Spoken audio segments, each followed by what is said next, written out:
last-place Brewers should be little more than a speed bump. But the Pirates are the one who've been bumped by the bumps twice this series. So by all means, throw out the records and throw the Brewers out of town before they get a chance to use their brooms.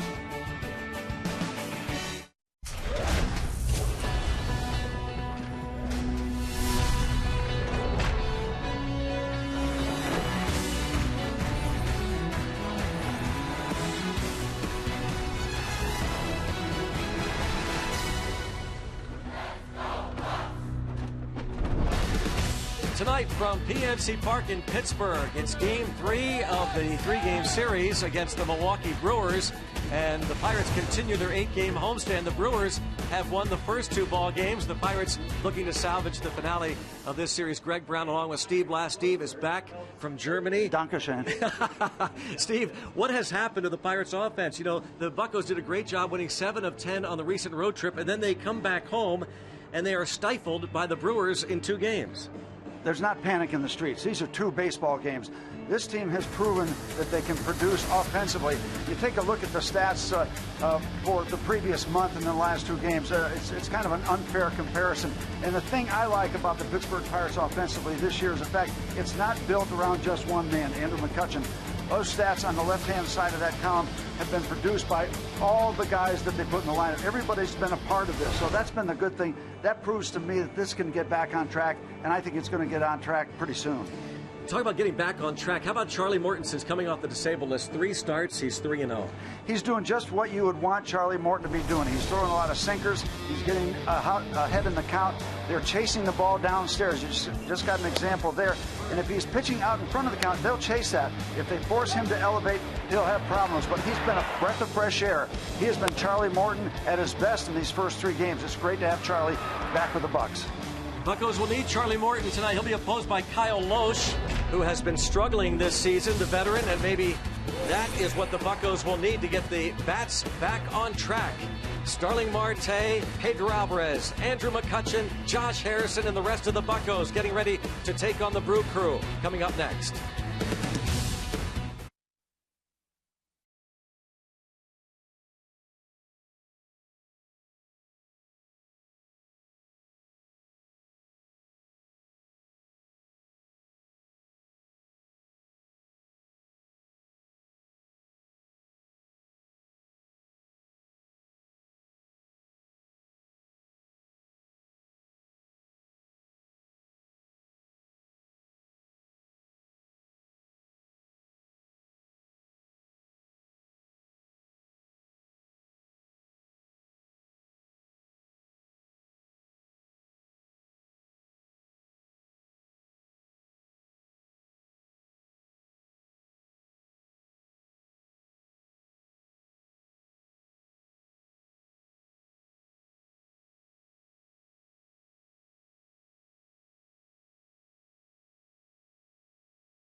Pirates look to salvage the finale of this series tonight at PNC Park. Off day tomorrow, and then the Phillies are in Friday night.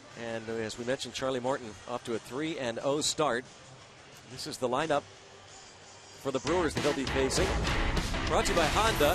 Gene Segura leads off. It'll be followed by Jonathan Lucroy, Ryan Braun, and Adam Lind. Ramos Ramirez hit his 376th career home run last night. The veteran, though he's batting just .213. Gerardo Parra follows, and Hector Gomez at second. Shane Peterson in left, and Kyle Loesch on the mound.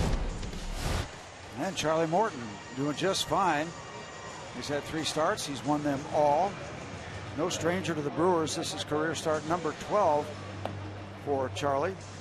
2-6. He has struggled in terms of the wins and losses. They know what to expect from Charlie. Charlie knows he is facing a very aggressive swinging team, although it's a struggling team.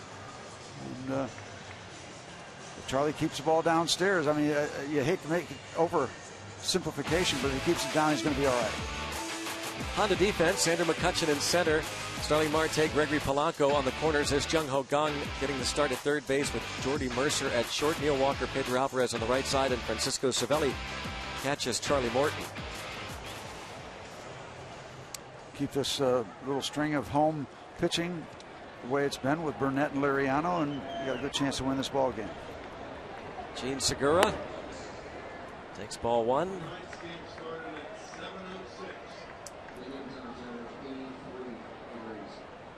83 degrees at game time. Segura takes ball 2. Fielding Colbreth behind the plate, and the crew chief Jim Reynolds at first. Second base umpire Manny Gonzalez, and over at third Paul Schreiber. First 2 starts, a total of 1 walk, 3 last time out, and he gets the strike in there here, back in the count. And in both cases, Steve, all 3 cases really, just a little shaky early on. Each of his 3 starts in the first inning. That'll coincide perhaps with our tips of the game when we get to those regarding Charlie and his mound opponent. We'll get to those momentarily. So he's allowed 4 first inning runs in 3 starts. And in the air to right. Polanco drifting back. 1 out. Now, take a look at those River Casino tips to win. Extra bullpen time for Charlie. A little tongue-in-cheek. Sometimes you talk that way about sinker ball pitchers if they threw a little bit more and got a tired arm, because a tired arm will create more sink. So that's kind of a light comment, because these guys have their routines. Get Loesch early in the count. He's got tremendous control, even though he struggles. Get to him so you don't get behind in the count. That allows him to nibble a little bit more. And the first pitch to Jonathan Lucroy. He skips out of the way of that pitch.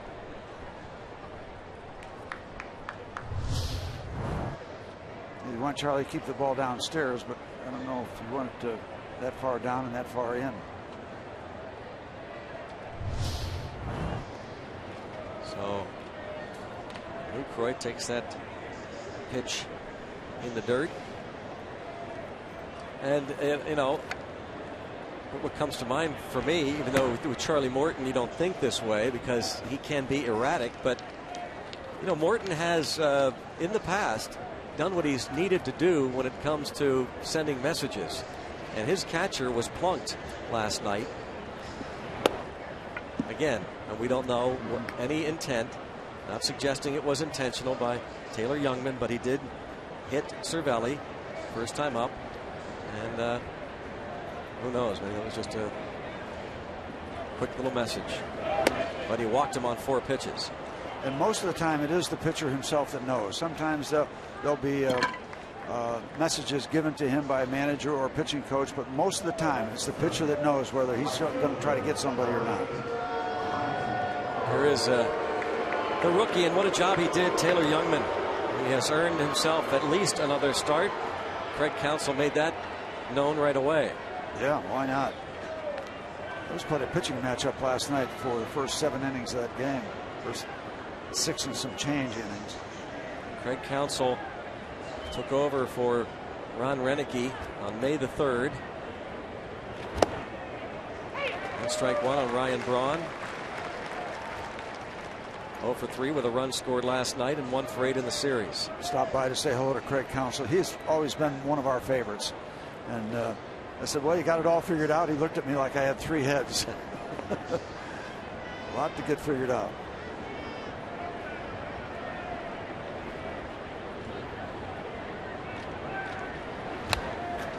Braun takes a hefty cut. Fouls it back 0-2.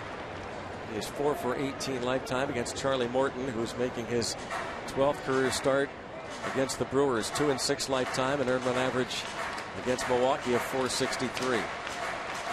He'll take a moment outside the batter's box, and good to have Charlie out there this time of day. You got that bright sun in left field and center field. You got a sinker ball pitcher. I'm sure Mr. Marte and Mr. McCutcheon appreciate that. There's the shadow. There's the sun that'll be moving very quickly out of the field of play.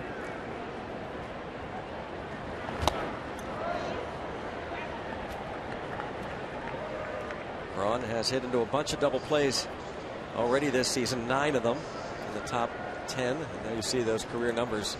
444 against Charlie Morton. Those kind of numbers make you qualify for one of his best friends. Morton did not get a ton of ground balls his last start.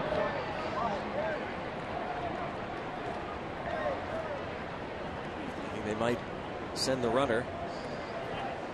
Talking to the Brewers announcers, they said this is a team that will chase a lot of stuff downstairs. It seems like everybody's doing that these days in the big leagues, but they're saying that even more so. So if Charlie's effective and pitching out in front, he's going to get a lot of chase. Breaking ball, and Braun checks, and it's 2-2. Charlie trying to find something to alternative to the sinking fastball. He's got to have a breaking ball. You can't do it with one pitch.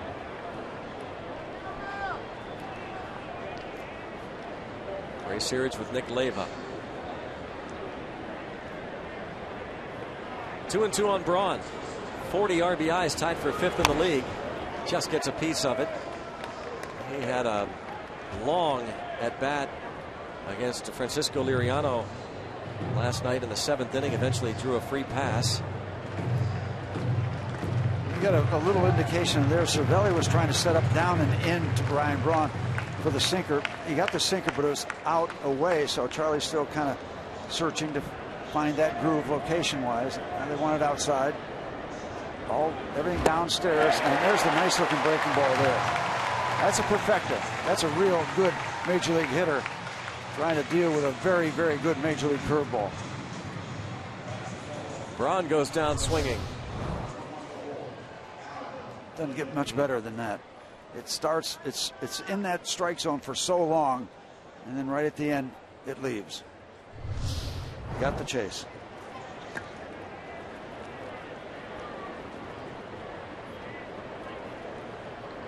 Brings up Adam Lind. Did not play last night, was 0 for 4 on Monday.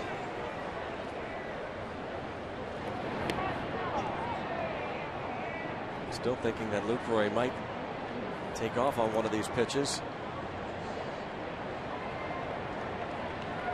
No stolen bases for Lucroy this season, and he hasn't played all that much. Recently off the disabled list. There's a strike.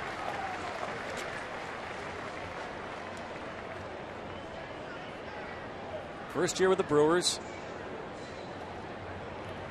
Longtime member of the Blue Jays, Adam Lind.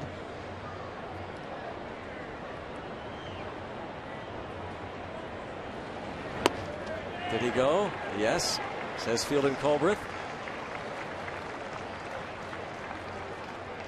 See what Lind thinks of that call. Not very much. Get the side look. You know, the bat doesn't do much, but the body is way out. That's part of that intent factor I think you're talking about when they ring those up. And down on strikes he goes. That pitch in the dirt. So the walk doesn't hurt Morton. Half inning. Milwaukee nothing, and now the Pirates come to bat against Kyle Lohse.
flying as we move to the bottom of the first inning at PNC Park. The Brewers do not score the top of the first. The Toyota starting lineup has Gregory Polanco leading things off. Starling Marte next. Andrew McCutchen hits third. Neil Walker in the cleanup spot. Jung Ho Kang hits fifth. Then it's Pedro Alvarez in the sixth hole. Francisco Cervelli, Jordy Mercer, Charlie Morton round out the starting nine. Pirates begin the day 6.5 back of the Cardinals in the Central. Veteran right-hander Kyle Loesch, 36 years old. He has started over 400 Major League games. He's won 145 of them. His season numbers this year not impressive. 3-6 with an ERA over 6.5. Look at his last three starts. Yeah. The Giants, he gave up 5 runs in 5 1/3. That was on May 25th. The Diamondbacks gave up 7 in 3 1/3 on 11 hits. And his last time out gave up 5 runs on 8 hits in 6 innings against the Twins in Minneapolis. Yeah, that's a total of 15 innings pitched, 17 earned runs or thereabouts. And you know, Greg, he started off the season pretty much the same way. His first 3 starts, 2 of which were against the Pirates, he got knocked around badly. Lifted toward right field, pretty deep, and off the wall. Gregory Polanco into second base with a stand-up double. Hello. It's interesting, we asked Clint Hurdle if he had considered starting Jose Tabata tonight. Tabata, .417 career hitter against Loesch. He said, I want to get Polanco back in there. And you take a look at how low that pitch was. He went down and got underneath it, got a lot of lift, a lot of carry, and all Braun could do when he got back there is watch it and hope for a decent bounce, which he got, because if he doesn't, it's 3 bases. Loesch has given up 14 home runs, but yet Tabata, .417 career hitter against Loesch. But Clint Hurdle said, I want Polanco and Marte in there. You know, Polanco had that 10-game hitting streak snapped the other day and 0 for 7 in this series, but he likes the way he's been swinging the bat. And of course, Marte hit that long home run last night, now with a dozen homers and 40 RBIs. So Jose Tabata on the bench tonight.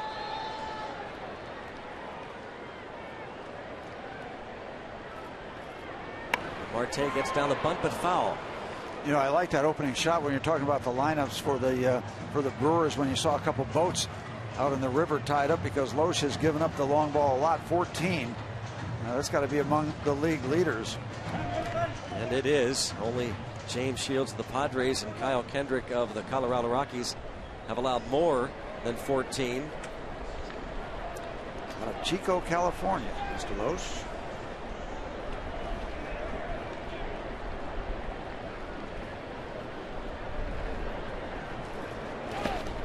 Polanco will take off for third. Lucroy will throw down to third, and he sneaks under the tag. Wow, I thought Ramirez had a chance late to come down on the back of Polanco. Wasn't the case, and he took the shot, took the chance, and all's well that ends well. The ball getting away, Lucroy with the block, and then sees he might have a chance. And Steve, if Polanco takes off immediately, it's not close. Right. But he just had a slight hesitation before he decided to head to third, and that made it pretty close. The infield will play back, looking for an out. And here comes Polanco for the plate. Ramirez tosses to first. Infield hit. RBI. 1-0 Buccos. How do you like this ball game compared to the last 2? It would be nice to have a lot of fun tonight. Get that bad taste out of our mouth. On the board. He tried to bunt for a hit earlier in this at-bat. Ends up with a swinging bunt single and picks up his 41st RBI of the year. Once again, Marte showing all the tools the last couple of weeks. The speed, the power, the great arm, the defense,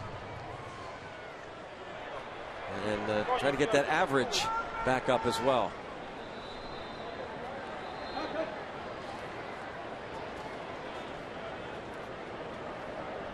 Now McCutchen. You know, came into this game looking at the speed at the Pirates at the top of the batting order, wondering whether a struggling team offensively might have a tendency to want to run a little bit tonight. But with this start, who knows? Might not have to. Don't have to tell you that Marte loves to run. So does that guy. Polanco third in the league in stolen bases, and he scores after the double, wild pitch, and infield hit.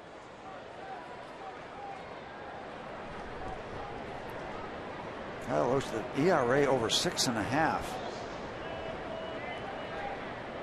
There he goes. Swing and a miss. Not close. 11 steals for Marte.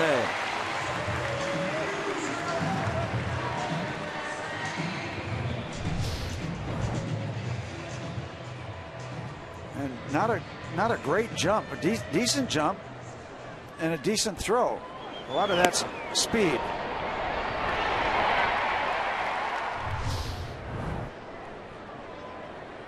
Still nobody out. Runner at second.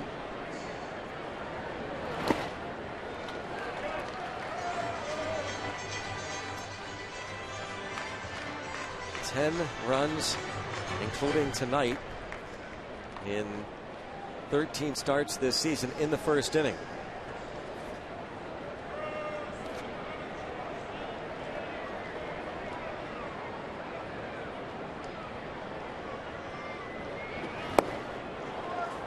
One of Steve's tips to win was to get to Lohse early in the count, and he has thrown only 11 pitches, so they've done that so far, 3 batters into the game. Yeah, his control is outstanding. And some helping wind out toward left center, center field. Pretty brisk following wind.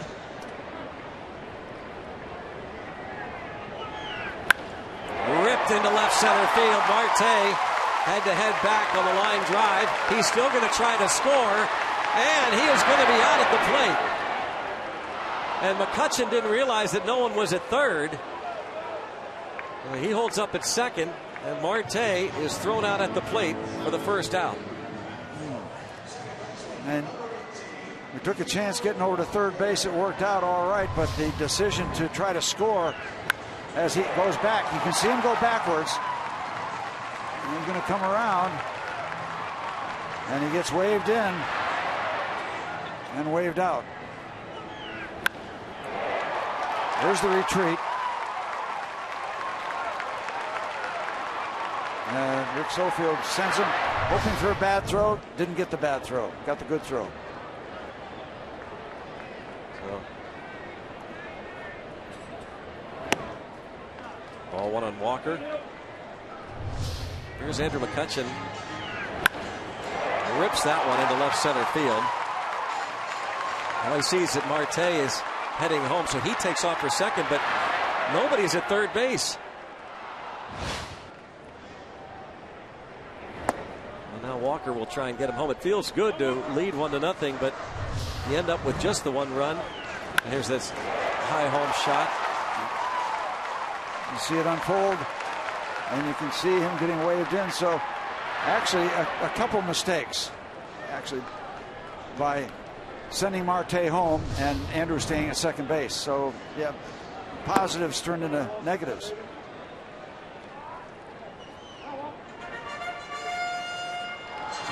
Marte with the RBI infield hit. Thrown out at the plate.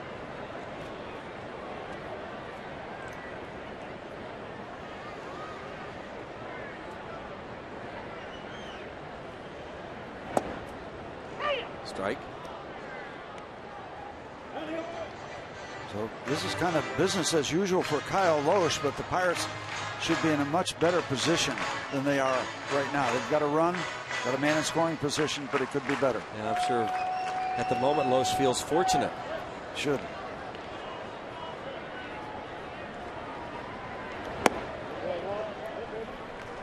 Walker 3 for 8 in the series, was 0 for 4 last night. His 3 hits came on Monday. And he is a .308 career hitter against Kyle Lohse. He's no stranger to the Pirates. What, 25th career start? 11-5 lifetime in those 25 games. And now McCutchen is going to be caught between second and third. And Walker's going to try to get to second and will, so McCutchen does that, stays in the rundown long enough and has a little fun with Aramis Ramirez. So that doesn't change anything, they just change places. You lose the speed of McCutchen. He makes up for an initial base running mistake by allowing Walker to get to second base. Here, Nick Leyva may be yelling, "Come on, walk, come on, walk." Make sure he gets to second.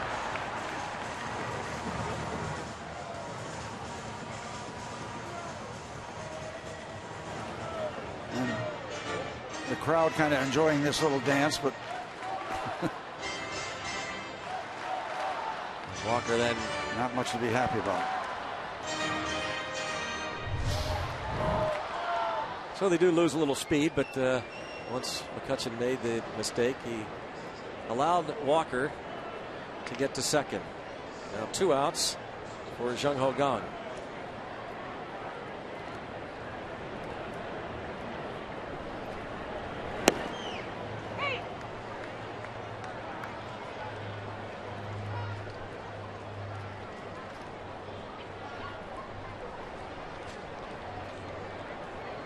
Young, a pinch hitter last night, struck out. Well, the half inning is still salvageable to get more than one.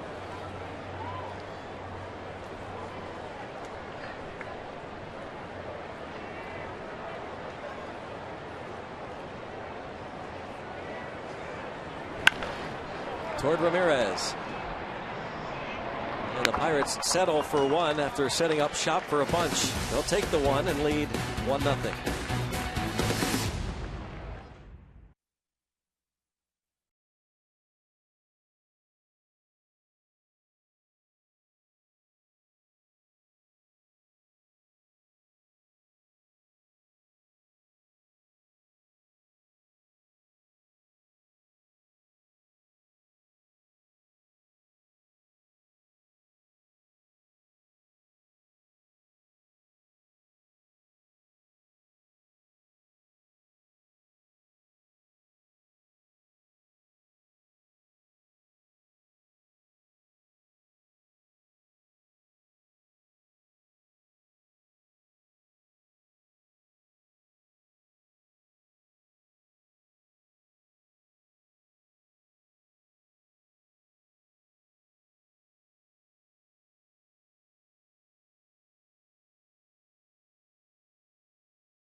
In Pittsburgh for many, many years, and really helped keep the Pirates in Pittsburgh. Once the Galbraith family put the team up for sale in the mid-'80s, he stepped forth along with some other members of the community and a consortium of businesses that kept the team here. And passing of Douglas Danforth, who ran the Pirates for a handful of years. During some rough waters. Yep. Very, very difficult times in those 80s. Passes away at the age of 92. Douglas Danforth.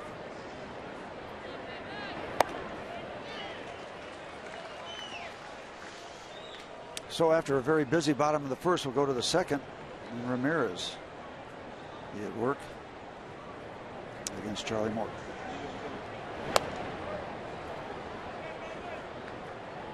Two and one on Ramirez.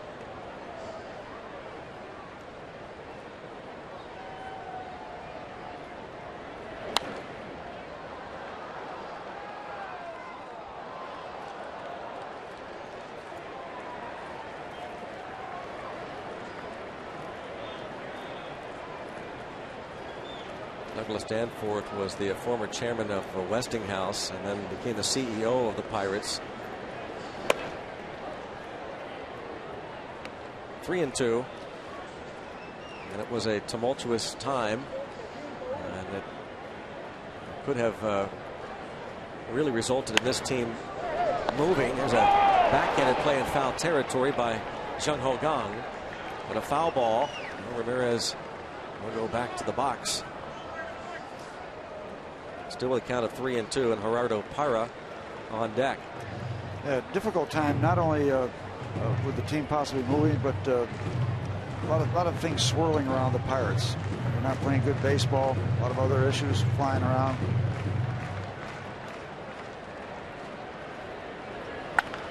And a bouncing ball to the shortstop Mercer. He goes 6-3. And Douglas Danforth was around when KDK came to the Pirates in the mid-'80s and asked if the Pirates wanted to rehire Bob Prince, and they did. For a short time, the gunner was back in the broadcast booth, May 3rd, 4th, and 5th, but a short time later, and on this day in 1985, Bob Prince passed away at the age of 68. Talk about an iconic figure. Nobody like him. That Tom Forster in the back there? Yeah. Bob Prince, the longtime voice of the Pittsburgh Pirates. We had him all the way. He died a month after his return to the booth and a decade after his controversial firing. Line drive caught. Gerardo Parra is out number 2.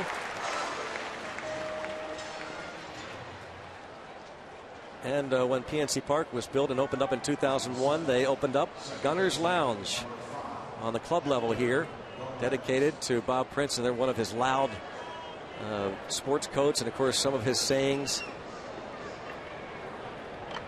Something else. The one of a kind. Bob Prince passed away on this day in 1985. I remember him telling me once when I first started working with him on cable. We did some cable games. He said, "Well, lad, just keep your mouth shut until the ball stops rolling." And very good advice. Yeah, right to the point. He was bigger than life in this city. I mean, he knew everybody. He could go into a firehouse in the South Hills with 10 people, or he could go to the boardroom of U.S. Steel and command the room and remembered everybody's name. He could skewer the politicians, the religious leaders. I mean, he owned the city in his own way. Nicely done by Charlie Morton. Pirates lead 1-0.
Sports is brought to you by Toyota. Toyota helps you get the most out of your drive. Just ask a friend who drives one. Toyota, let's go places.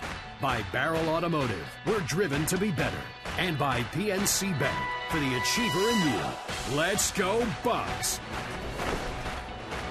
Here's Pedro Alvarez leading off the bottom of the second against Kyle Loesch. And there is a high fly ball. This one is one to watch. Oh, baby! The bull just blasted one. And as the gunner would say, you can kiss it goodbye.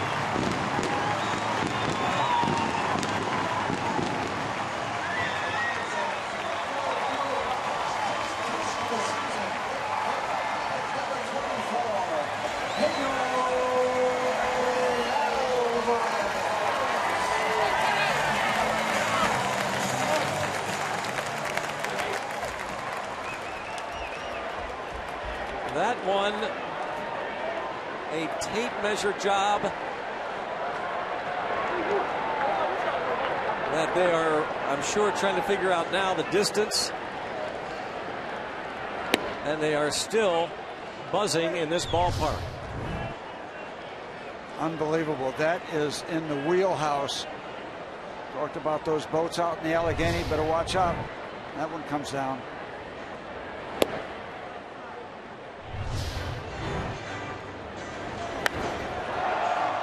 Just a matter of where beyond the bleachers. It was well past those Clemente seats above the Clemente wall. Just a matter of where it would land. High, towering, titanic blast from Mr. Pedro Alvarez. Very seldom do you see a ball leave the bat and know it's going to clear the grandstand. You see him going, has got a chance, has got a chance. That one was gone when it left the wood. His 10th home run, and looks like it landed around the Riverwalk. Bounces around up there.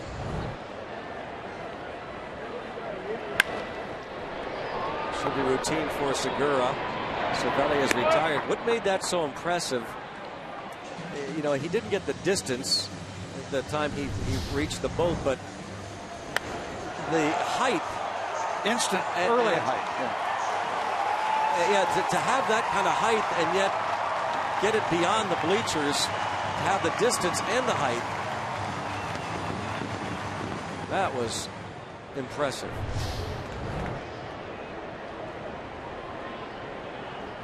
That's why he's magic when he hits it right. Well, you know, the gunner would talk about chicken on the hill with Willie Stargell, and call all those big home runs, Captain Willie. He'd have loved that one. Yeah. I thought when that ball left, it was going to get in the river on the fly.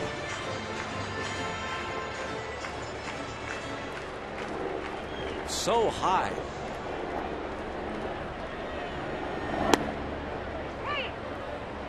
10th of the year for Pedro Alvarez, and the 15th given up by Kyle Loesch.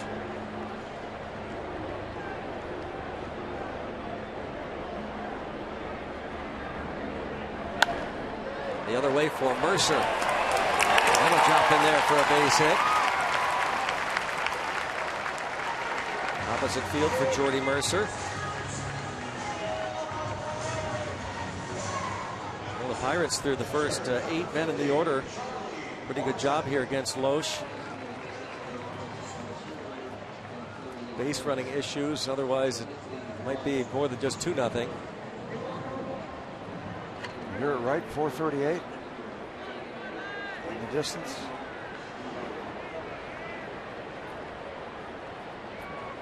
They call it 438. As you saw it bounce on the Riverwalk. And you know, there's kind of a side wind blowing across from right to left, and I don't know if that's a factor or not, but you're right about the height and just how quickly that ball jumped.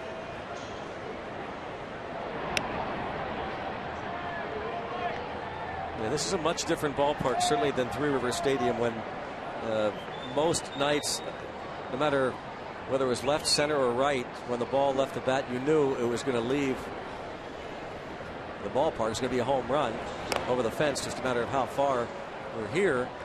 Very few times do you know right away that it's not only going to clear that 21-foot high wall, but the seats beyond it. I can just hear the gunner describing that home run in Forbes Field. Look out in Panther Hollow. This one's coming at you. That would have been over the roof at Forbes. Would have been well over the roof.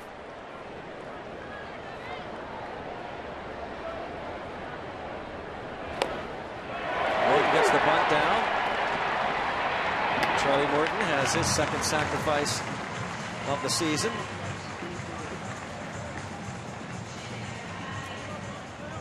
Does his job advancing that runner. So far he's done everything asked of him. First 2 innings, Charlie has.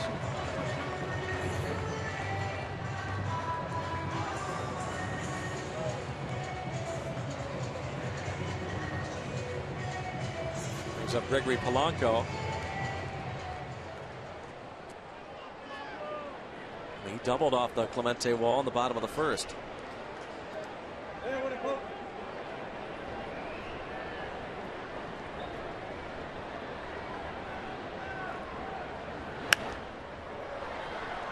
Those first 3 starts Loesch had of the season, 2 of which we was talking about against the Pirates. He worked a total of 15 innings and gave up 18 earned runs. 12 against the Pirates, 12 innings, 10 earned runs. So his last 3 have been, well, now maybe you're talking about his last 4 if this keeps going on. And his first 3 just really, really rough going. And Loesch is 36 years old. You know, he's bounced around. Minnesota, Cincinnati, Philadelphia, some good years with the Cardinals to get a big free agent contract, but nobody pitches forever. He's 36. And we were talking about earlier, he's over 400 career starts. That's a lot of work. He signed a 3-year deal late spring training last year. It appears that no team wanted to lose that draft pick, but the Brewers decided to do that, signing him to a 3-year deal March 25th last season.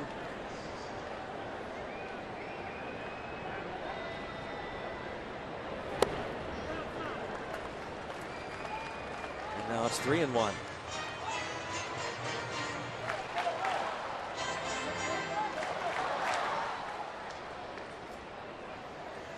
13 wins for Loesch last year.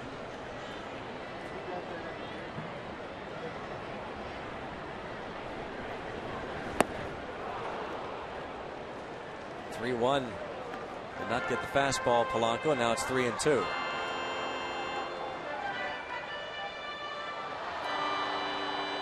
Loesch was once involved in a deal that included Rick Aguilera, 29th round pick of the Cubs in 1996, and dealt to the Twins for Aguilera in May of 1999.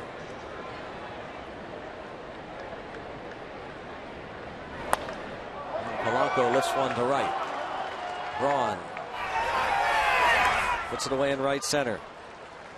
Pedro Alvarez thrilled this crowd with one big blast. His 10th.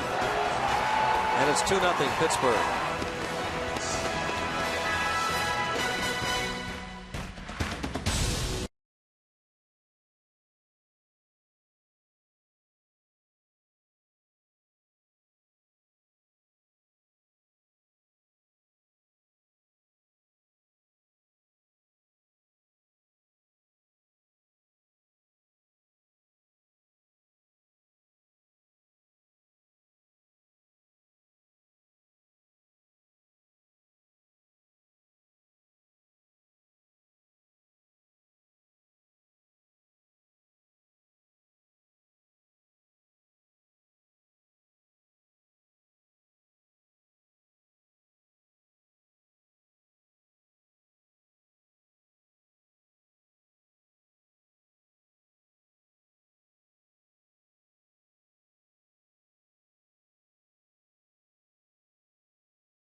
His first home run since May 25th here against the Marlins. It's his 10th of the season.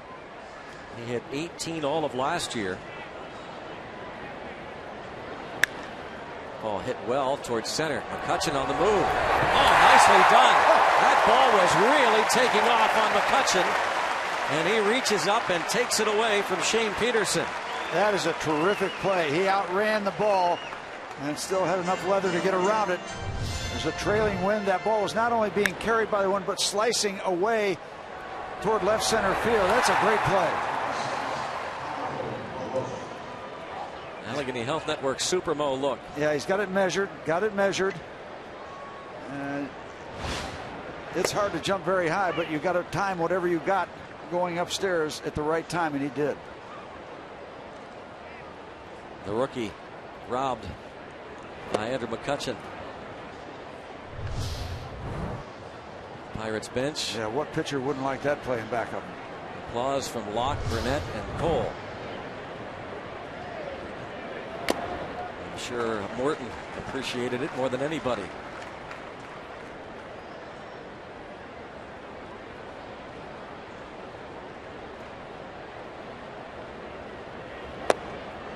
Check swing, Loesch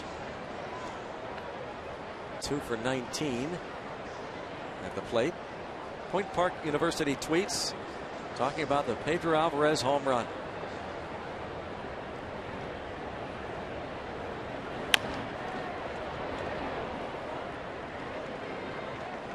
Still 2-2 on Loesch. That's the type of power that is rarely seen these days. On any roster is unique natural power. That's why you stick with players like that. They can do those kind of things. Loesch down on strikes, 4 punch outs for Morton. 10 homers for Alvarez and 28 RBIs. He has hit some memorable blasts in his Pirates career.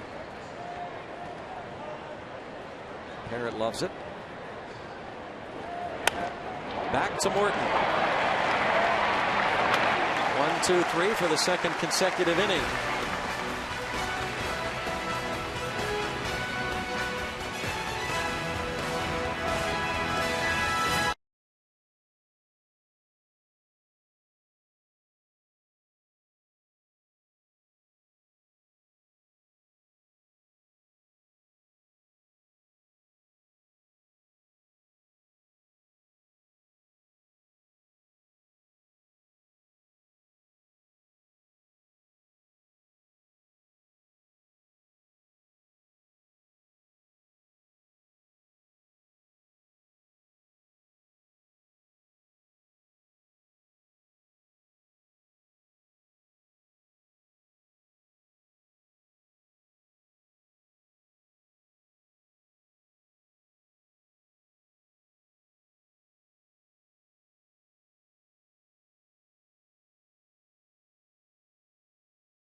All en route sports is brought to you by the Chevy Silverado and your Western PA Chevy dealers.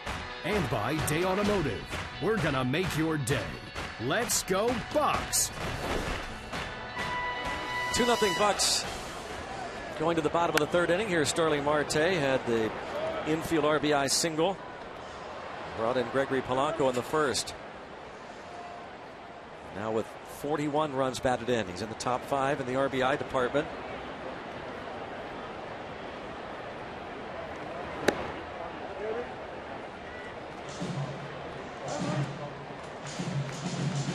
Beautiful night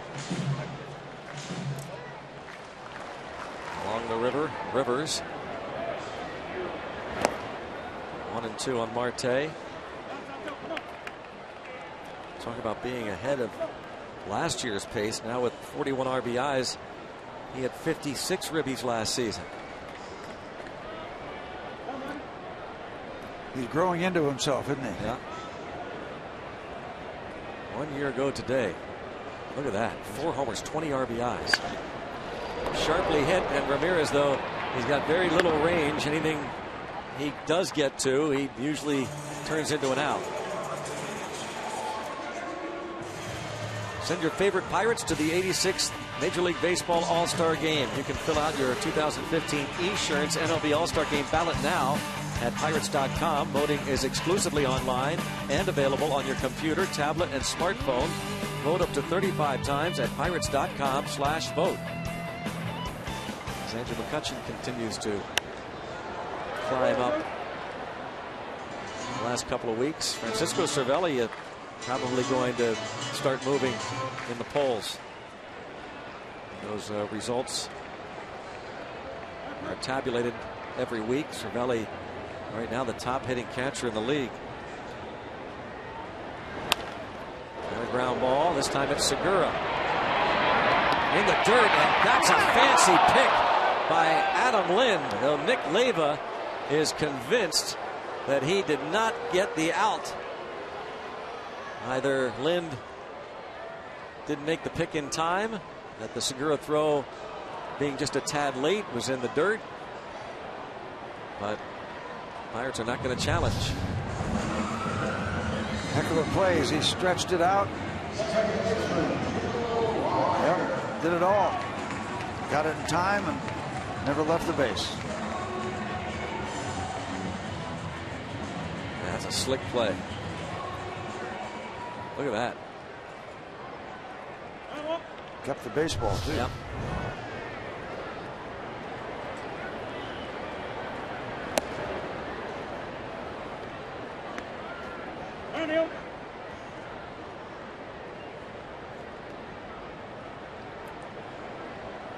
Anderson, I know I had it. I know I had it. They just didn't call it right.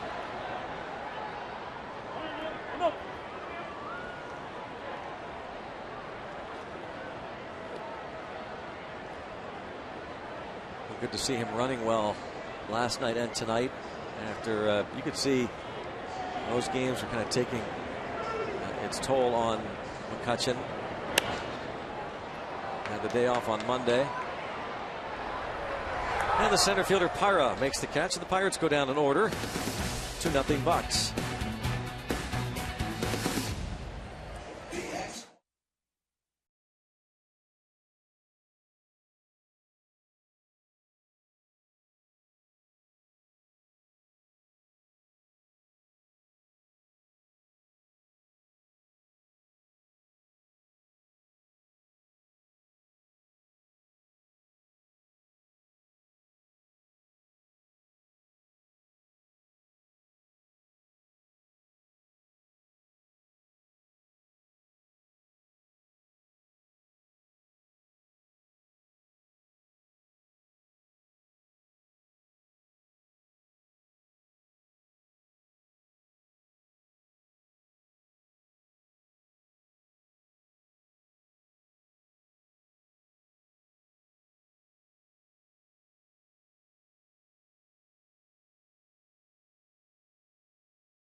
All their injury woes, the Cardinals keep rolling at the Rockies this afternoon. Top of the 8th, Randall Grichuk hits a solo shot to right field, his 3rd of the year. The Cards win the rubber match in the series. 4 games to 2. Let's head back to Greg and Steve at PNC Park, guys. Rob, so they avoid the sweep, but they can't avoid the injury bug. Lance Lynn left to start on Sunday with right forearm tightness. He went back to St. Louis for further evaluation. Our Allegheny Health Network injury update. Of course, Matt Holliday on the disabled list. Nothing confirmed with the MRI. We have not heard anyway, but they don't believe it's as serious as the one that DL'd Matt Adams, that quadriceps strain that required surgery. They don't believe that Holliday's will require surgery. They're going to keep him out for a couple of weeks and then reevaluate him. So they avoid the sweep, the Cardinals, and the Pirates need a win, therefore, to remain 6.5 back.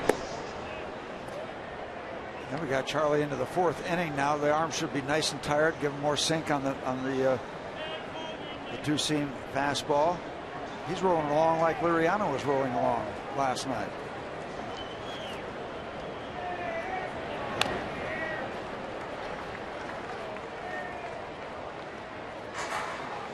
I got another Bob Prince story.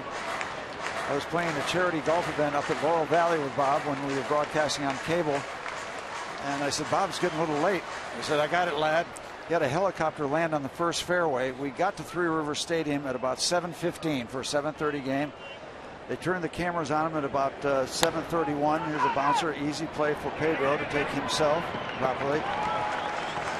The red light came on. Bob said, well, here we are at the ballpark. I was hanging around the batting cage tonight. And he just gave him 7 minutes before they started. And he had been out of town. Yeah, well, yeah, we landed at 7:15. You landed at the stadium? At the stadium, the parking lot, in the helicopter. It was a state police helicopter. I mean, he had. I got to figure it out, lad. I got a chopper going to get us there. Yeah, laddie. Yeah, he said, well, we've been hanging around the batting cage. He said, here's what's going on here tonight with the Pirates and the Reds. He says, I can give him 7 minutes. I was going to say, stand on my head. I can give him 7 minutes. Yeah, and he could. He'd give it an hour and a half. Unbelievable. Reminiscing about Bob Prince 30 years ago today. Pittsburgh lost the classic gunner.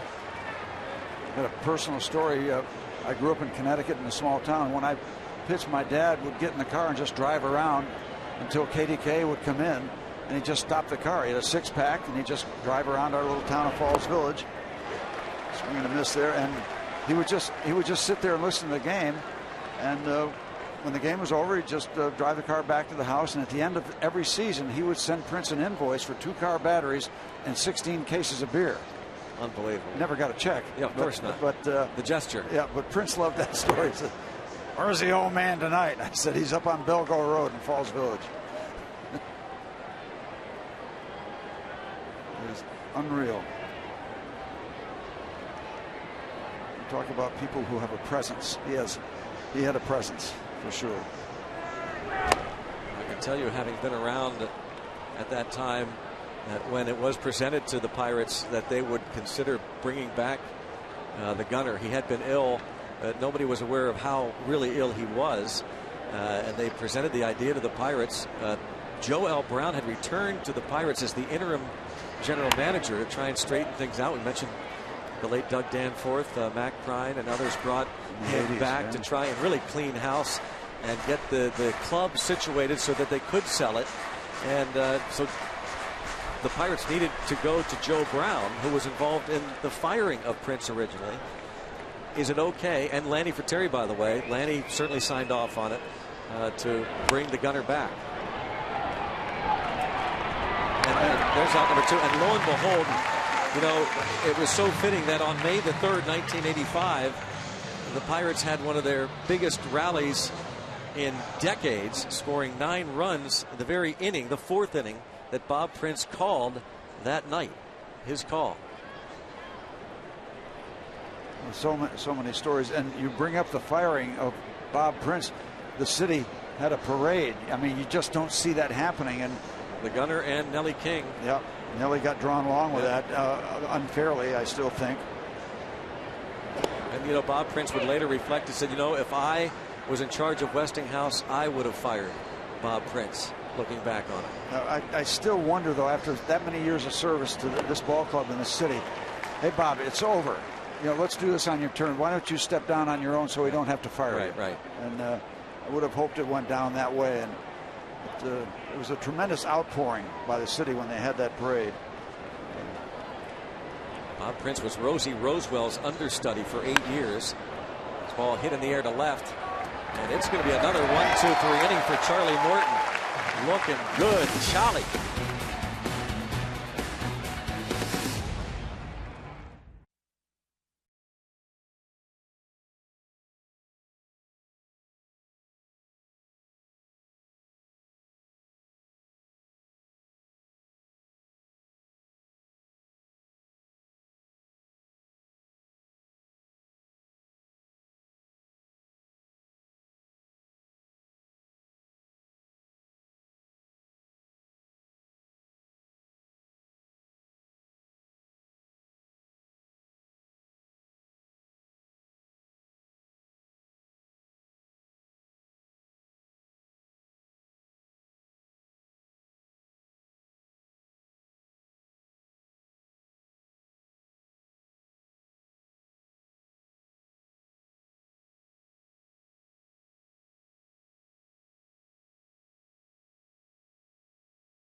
Friday Night Rocks on Root Sports.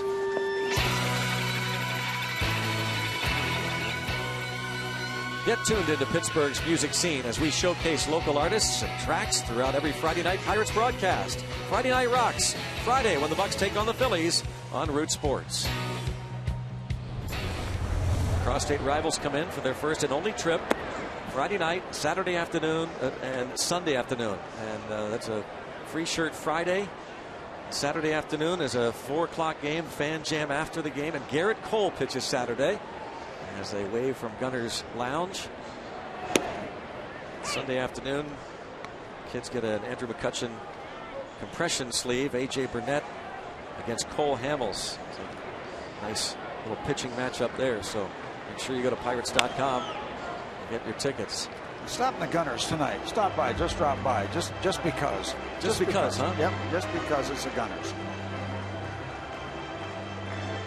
A lot of people don't remember that he was an Olympic quality swimmer at 7 different colleges, 6 of which he got kicked out of. Yeah, he likes to point. He liked to point that out. Yeah. And of course, that story of the Chase Hotel in St. Louis, where he bet one of the players, was it Dick Stewart? I don't know, but I think it was. It was a Chase Park Plaza Hotel. Dove out of the second floor window into the pool. Something like Stewart was saying something about how, Prince, you can't hit a baseball or whatever, and Prince said, yeah, but I could jump into that pool from this third deck. And that might go as a base hit. It was a hard shot off Gomez, and Gong trying for second base. He is going to be out at second. Now the Pirates have had their issues with runners being thrown out on the bases tonight. And you got that whole play in front of you. They do give him a base hit. He's thrown out 9-4. Yep. You love hustle, but it's got to be used properly. And that's 3 different situations where it could have gone better for the Pirates tonight. Make that 9-6. Originally they said 9-4, but it was the shortstop Segura who applies the tag. But you can see he sees everything in front and makes his decision. And once again, you temper that with the fact you have to have really good throws to get you. But this is the big leagues. They make a lot of good throws.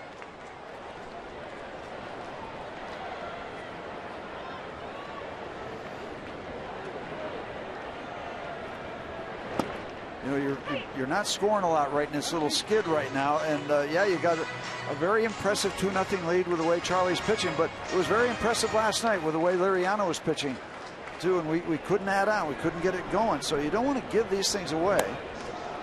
Not that these guys are trying. Well, from one at bat, one extreme to the other. Alvarez, that long, titanic home run in the second, and here strikes out in the fourth on 3 pitches. Yeah, so for Loesch, too, extreme home run to strikeout.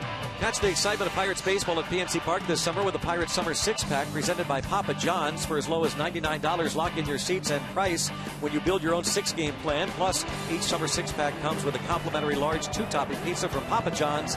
Find out more at pirates.com/summer. A little boot, and Cervelli was not running hard, and he is going to be retired for 3.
You know, Pirates bench coach Brad Fisher was actually an assistant with the Brewers back in 2009 and 2010, and he still calls Wisconsin home. Now, way back in the early 80s, 1983 to be exact, he was the single-A manager for the Madison Muskies, where he coached a young man by the name of Jose Canseco. I had a chance to talk to him earlier this morning, or this afternoon. Brad said that even back then, you could tell that Jose had a lot of natural ability, though he did strike out a lot. He would later go on to coach Jose in Double-A, and then, of course, Jose would go on to hit a lot of home runs as well, guys. Well, I'll say, and thanks to Dan, Brad Fisher owes a lot of his professional baseball experience to Charlie Finley, the Oakland A's. Good man, Brad Fisher, a Wisconsin native. A lot of years in professional baseball. Third base coach for these Brewers for a couple of seasons before joining the Bucks.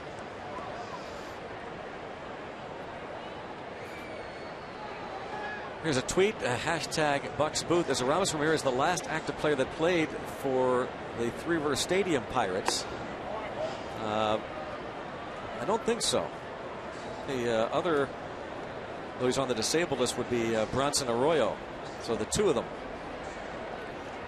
The last active former Pirates to have played at Three Rivers. This ball hit hard, but Ramirez played in the most games of any active player, 73 at Three Rivers. Bronson Arroyo pitched in 11 games. The others who are still active in the big leagues who played at least one game at Three Rivers Stadium: Adrian Beltre, Carlos Beltran, LaTroy Hawkins. Oh, just off of Walker. And Ramirez is aboard again. Joe Nathan, David Ortiz, Bartolo Colon, and Jason Marquis. Well, Marquis was just designated for assignment. First base hit for the Brewers. Just eludes Neil Walker's glove. So a base hit for Ramirez. Brings up Gerardo Parra. Nice little stretch of 11 in a row after the free pass in the first inning. Bounced foul. Of the 12 outs, only 4 grounders, 4 strikeouts. The others in the air. Where is Bronson Arroyo? I was trying to. Arizona Diamondbacks, DL. I didn't even. I thought he'd hung him up. I hadn't heard his name in such a long time.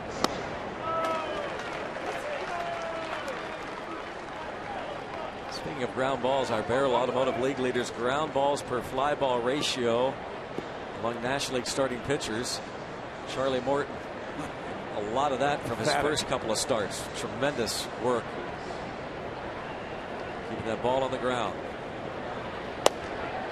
And he gets another strikeout. 5 on the night so far and 1 down.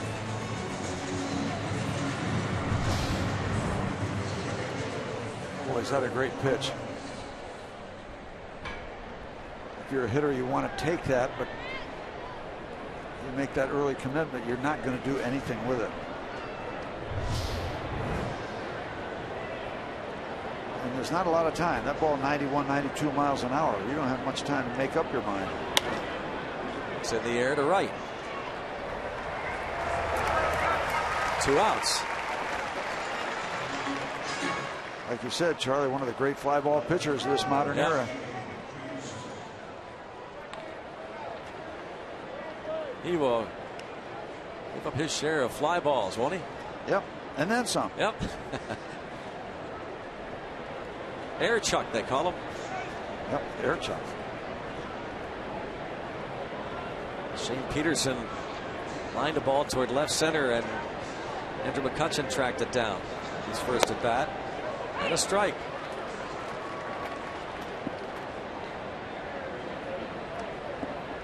Perfect scenario working for Charlie right now as Andrew waits to see if he's going to get tested again. Get this man here and let Lausch lead off the next inning.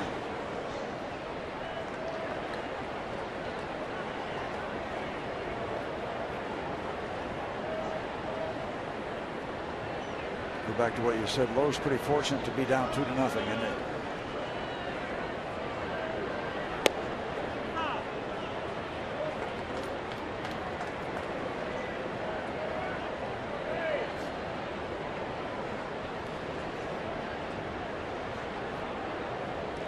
Long distance baseball season. Managers wear it, don't they? They wear it on their face. Yep. Just a grind for 6 months. He's just getting started. Oh, yeah, yep. Looking rather chipper, perky, and ready to go. Oh, he has run the count full to Shane Peterson. Trying to avoid his second walk. Have not been many 3-2 counts. Pitching coaches wear that 6-month season on their face, too. It's just June. And past the third baseman. Gongo is playing well off the line. This puts runners at first and third. Well, he gets rewarded. He's hit the ball hard twice, and he gets the hit on this turn. And now, not all bad. Charlie will get to face and try to get out of this little jam against his mound opponent. Got a piece of it. A little deflection. Helped the trip around to third base for Ramos Ramirez.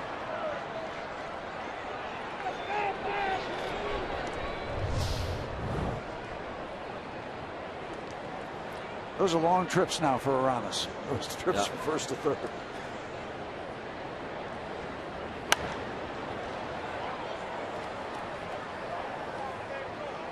Boy, here's why you love the National League as a pitcher. You don't have a designated hitter up there. You have your mound opponent. Kind of the way the game was set up to be played. Cover the strategy.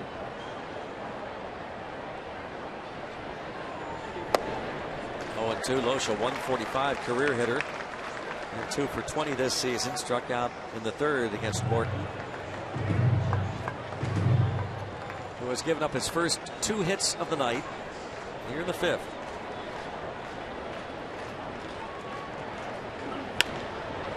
Weekly hit, gone. And that ends the Brewers' half of the 5th inning. Halfway through this one, it's 2-0 Pittsburgh.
Root Sports is brought to you by Allegheny Health Network, Health for All.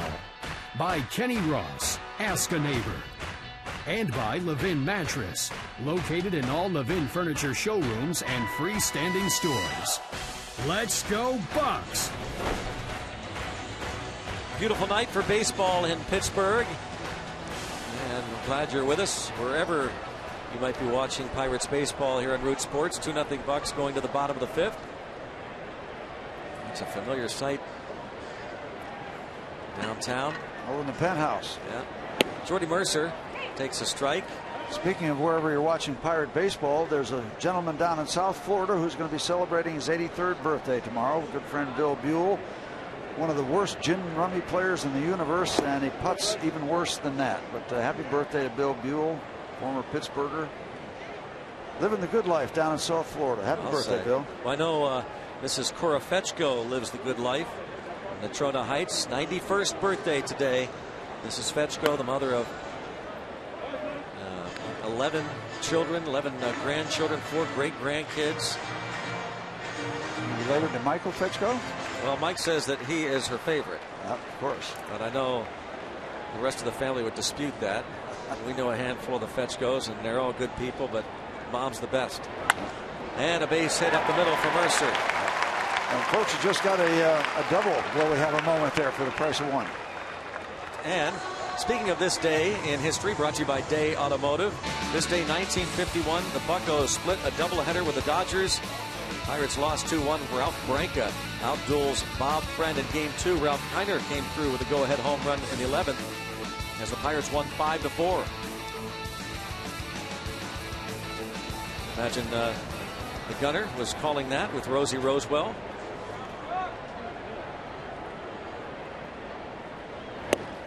Of course, the gunner was not ashamed of rooting on his Pirates, and that was, I mean, he learned that as the understudy for Rosie Rosewell. Yep. Rosie Rosewell's famous home run call as the ball was headed toward the wall. He'd say, "Open the window, Aunt Minnie," and then he would have Gunner with a pie tray full of nuts and bolts, whatever he could find, stand up on a stool and when the ball left the yard, Prince would drop it on the floor, and there's the window. The sound of the window crashing. Yeah, the ball came in, broke the window. She never made it then, Rosie would say. And the gunner, as Rosie's understudy, took note, and he had some famous calls of his own, of course.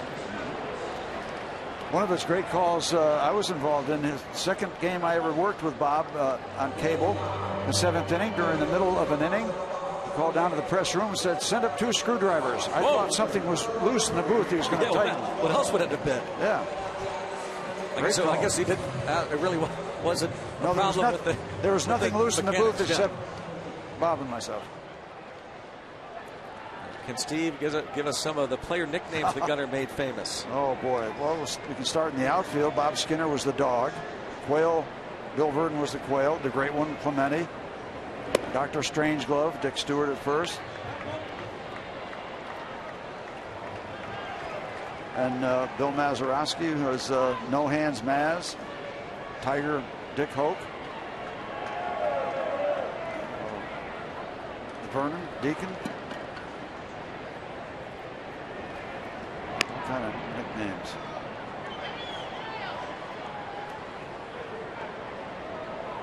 Gunner did a little bit of hockey. Oh, we got it. They got it. We got it. We got it. Score. Take the noon balloon to Saskatoon.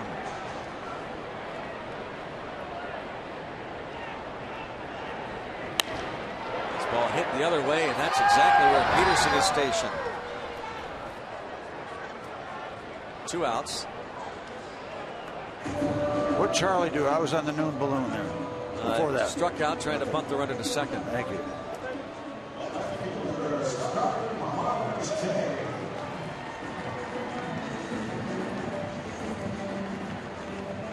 Morton 1 for 2 in the sacrifice bunt department, but he's kept the Brewers off the board through 5.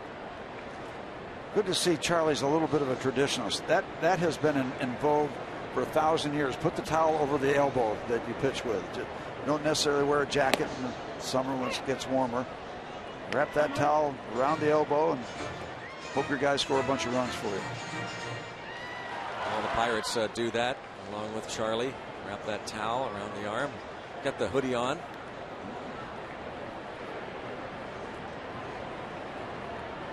You know, back in the day, Greg, at Three Rivers Stadium, it was flush with the surface, your dugout. So you'd come in, you put your glove down just inside the line. They had chalk down. You put your hat on top of your glove. You go over and get a towel and wrap it around your elbow. It's just ritualistic.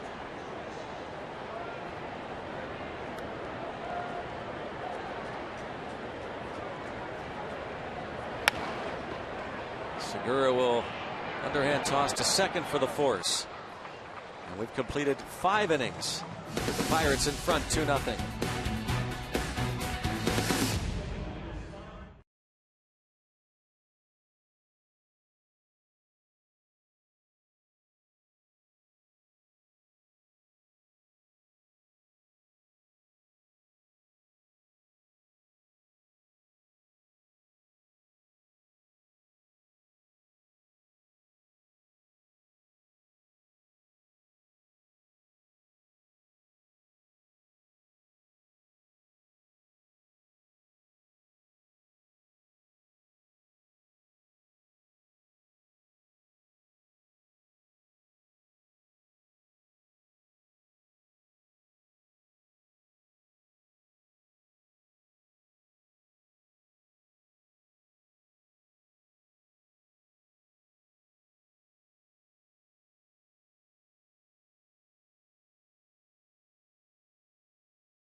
And it belongs to the rookie righty Chris Heston. The Pirates saw him in San Francisco, and his start against the Mets in New York last night resulted in the no-no. The 27-year-old rookie,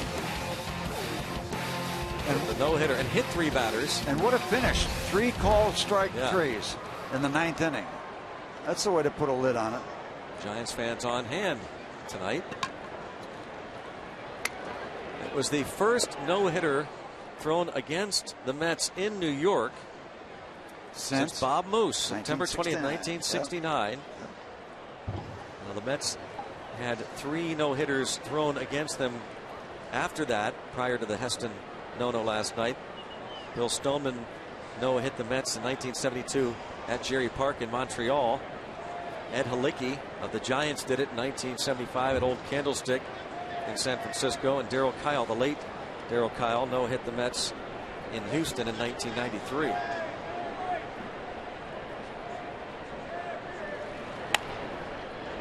Shortstop Mercer, no time to waste. And turns out to be another easy inning. Segura, smooth stuff from Mercer. How about this? Charlie Morton has only had 10 swings and misses in 71 pitches. That's really called not being afraid of the bat. Yeah. Thanks, Zach. Good numbers there.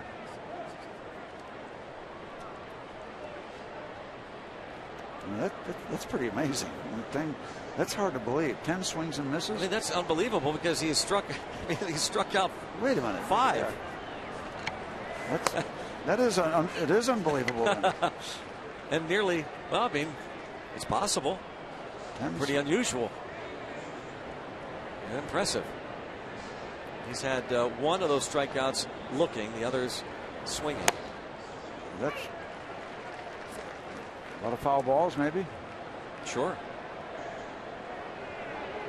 I'm with you, Zach, on it. I'm with you.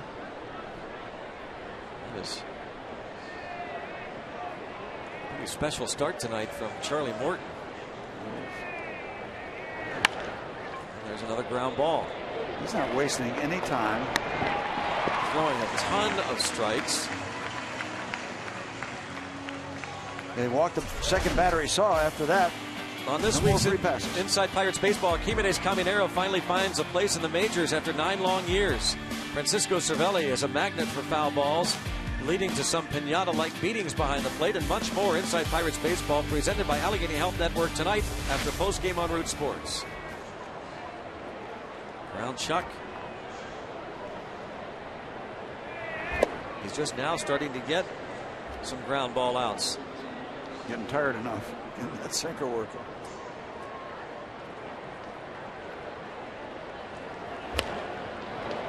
Perez is batting for Ryan Braun. We'll have to find out what that's all about as Gong throws out the pinch hitter and Morton rolling along.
Host the Phillies at 1:35 on Kids Day at PNC Park. All kids 14 and under get an Andrew McCutchen compression sleeve. Compliments of Mrs. T's Pierogies.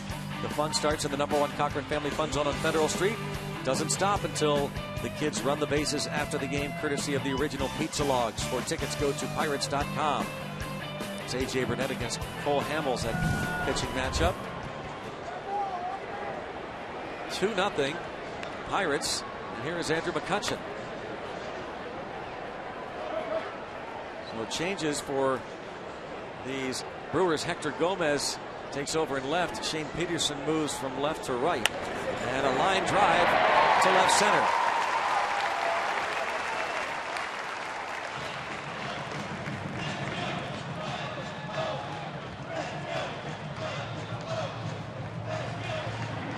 And Hernan Perez now at second base. So Gomez moves from second to left.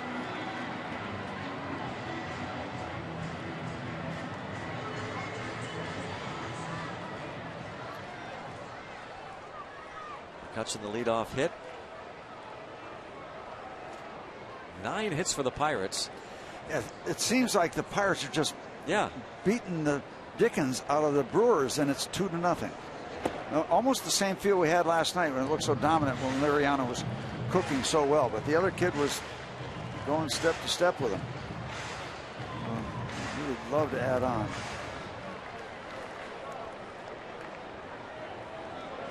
Neil Walker 0 for 2.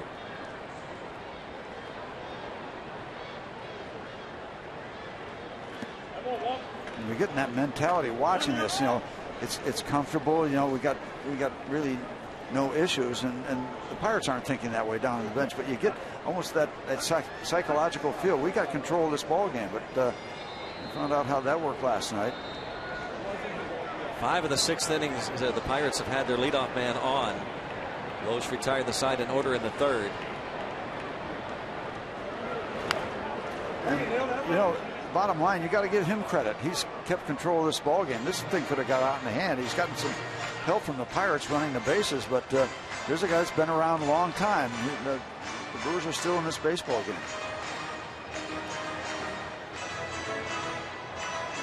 Marte got thrown out on the base hit by McCutchen. Tried to score on that single with nobody out. Jung Ho Kang thrown out in the bottom of the 4th inning, led off with a base hit to right, and was thrown out trying to stretch it into a double.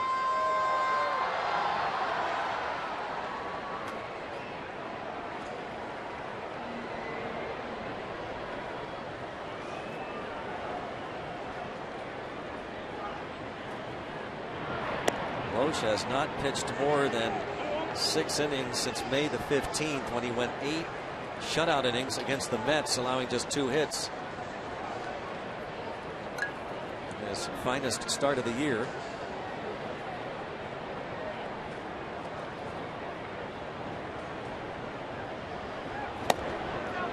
And the Pirates setting up shop again, 1st and 2nd. Very much out of character for Loesch to walk anybody. Coming into the game, he had 12 starts, a total of 14 free passes. 12 starts, 14 walks.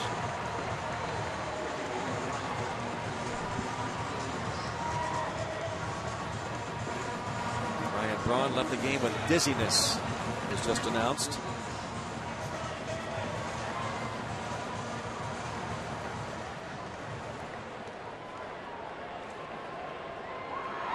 Jung Ho Kang has grounded out and singled.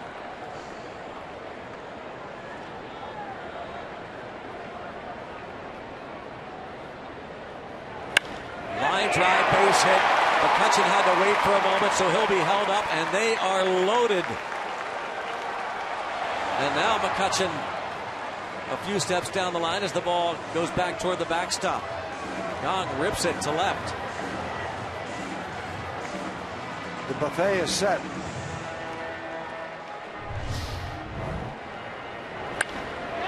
Nothing cheap about that one.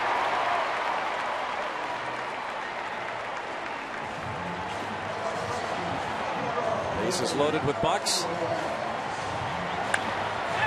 McCutchen had to wait for just a moment.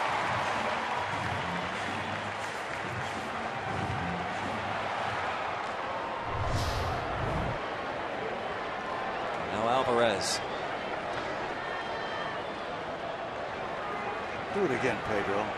Just for the fun of it. Wanted to.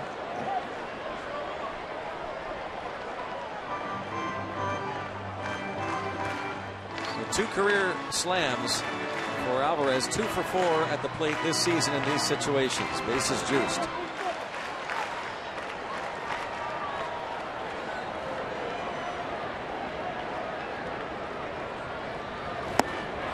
Two. Do we get something down the line that would just be fair by a gnat's eyelash? That'd be nice. Get a bug on a rug. Yep.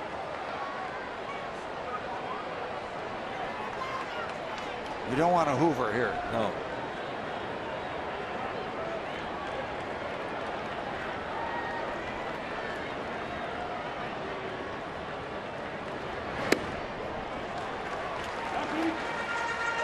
McCutcheon led off with a base hit to left. Now at third base, Neil Walker had drawn the free pass. The first walk allowed by Loesch, and you just saw Jung Ho Kang line one into left.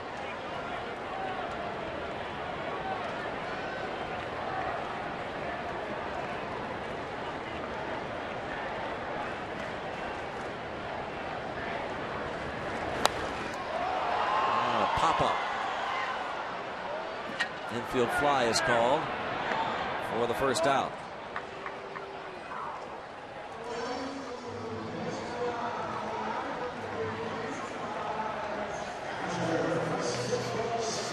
Loesch working around danger all night long. Will face Francisco Cervelli, who has grounded out twice. Now a ground ball to an infielder and get Loesch out of this one. But when you don't capitalize, even though your pitcher, in this case Morton, shutting down the opponent, so many times that can come back to haunt you.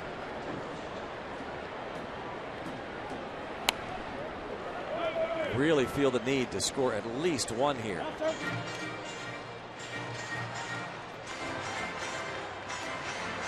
Cervelli has reached base safely in 17 straight games. His last 20 starts batting at a .441 clip.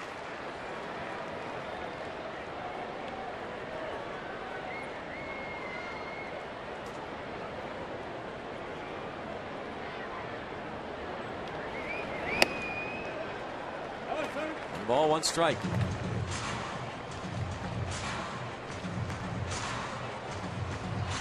$16 RBIs for Francisco Cervelli.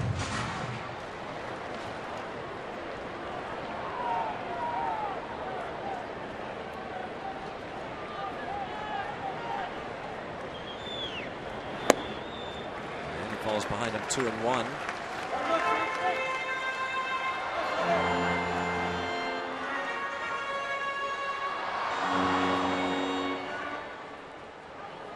They're working, getting ready. Get Michael Blazek up.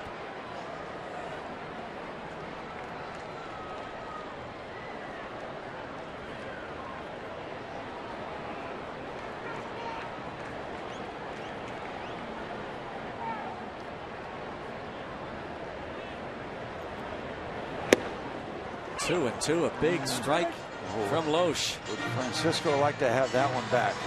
That looked like it was kind of center cut.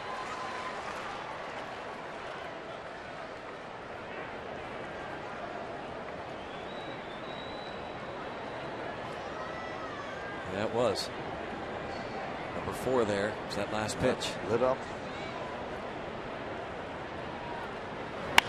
Ground ball. 6, 4, 3, double play. Kyle Loesch. The bases loaded, nobody out. The Pirates do not score, but lead 2-0.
On to the 7th inning. Kyle Loesch able to get Francisco Cervelli to hit into this Chick-fil-A inning-ending double play. Ouch. Segura to Perez, the new second baseman, and on to Lynn. So again, it's kind of a bizarre game when you think about all the base runners the Pirates have had in action against Loesch, but not able to come up with a really big hit. Sean Rodriguez takes over at first base for Alvarez. So you leave it back on to Charlie Morton.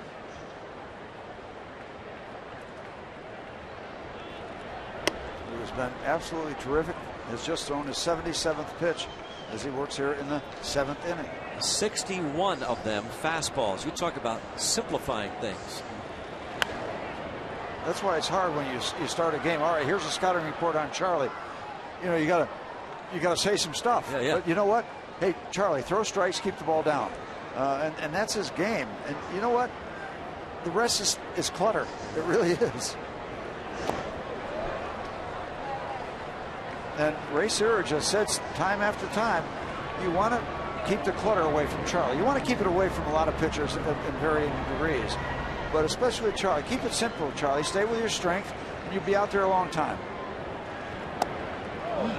Good-looking pitch there. Francisco wanted it. Charlie wanted it. We all wanted it. But do we get it? No. He's outside. Oh. And he walked him. And this is how the 7th inning started last night. Yeah. Second walk of the game allowed by Morton. And we've got a 2-0 lead. Last night it was 1-1. But well, we'll watch and see if the telephone rings in spite of the low pitch count.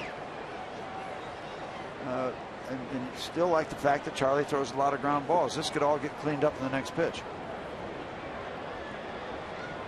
Ramirez has hit into 4, but Ryan Braun leading the club and again into 9. Chris Davis, who's on the disabled list, has hit into 6. Even Gene Segura has hit into more double plays than Aramis Ramirez. Used to think of Ramirez years ago as a guy who would strike out a bunch and hit into a ton of double plays. He doesn't do much of either anymore. Rips this one foul. He's still got quite a swing. He has 4 hits in the series and 9 at bats. Let's send along a shout out to Bernice Pulaski, 90 years old, recovering from surgery out at Allison Park. Bernice Pulaski. Thanks to Jeannie Donatelli for passing that along to us. Hope Jeannie's doing well. Better. Yeah. Yep. Jeannie and Bernice. 1-2 on Ramirez. And a pop-up. Rodriguez in foul territory for the out. By the way, that counts as a double while we have a moment against you. By the way, you're way ahead. Well, that's okay. We even got the chart. I'm proud of that. And I'm going to throw another one. Happy 31st to nephew Tim Brown. Going to be 31 tomorrow. Another while we have a moment. Absolutely. Rack them up. Yeah. We keep here, track. here we got the chart. Yeah. And I'm proud of it, by the way. Good. Pride's a big thing. I want to win going away this year. You were too close to me last season. Yep. Gerardo Parra takes in the dirt. He has lined out and struck out.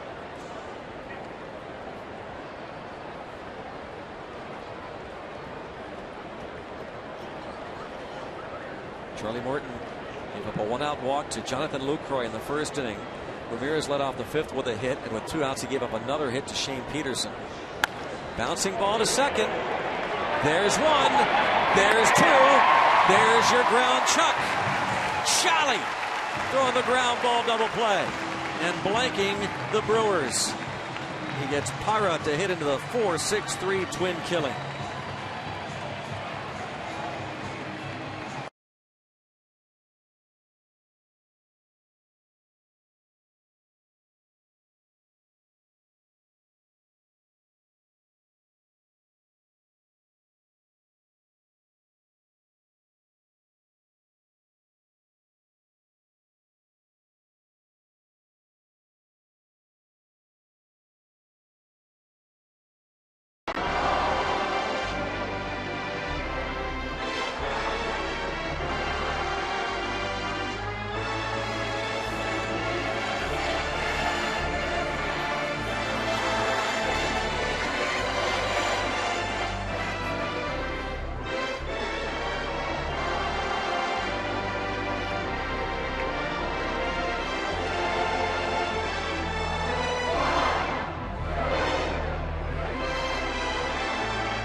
to the belt to pitch. And there's a ball hit very deep to right field. This one is one to watch. Oh, baby!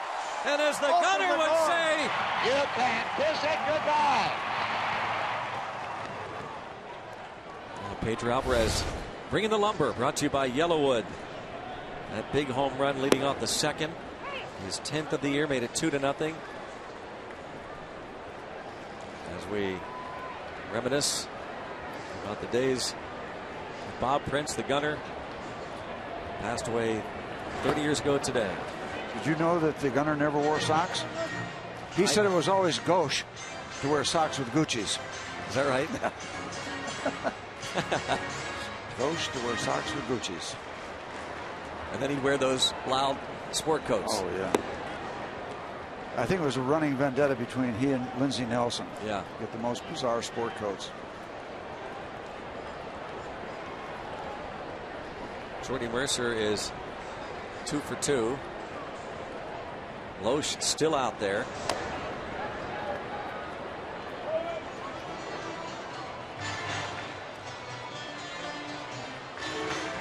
See the 91 pitches. Yeah, this will be his last inning should he get through it.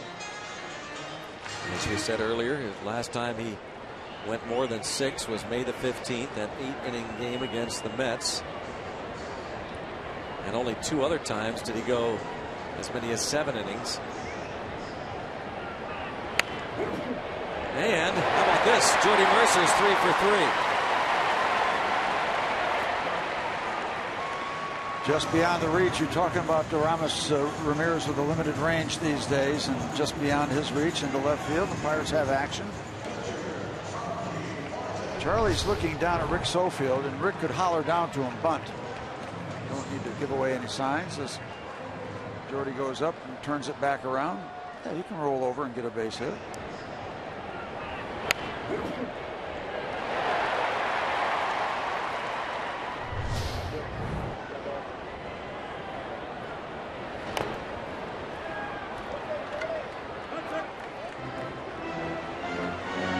Morton sacrificed in the second inning, moving Mercer to second base.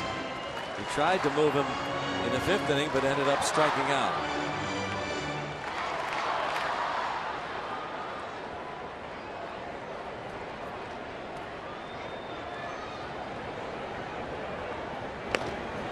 Well, that's a nice job by Charlie Morton. That direction, perfectly done.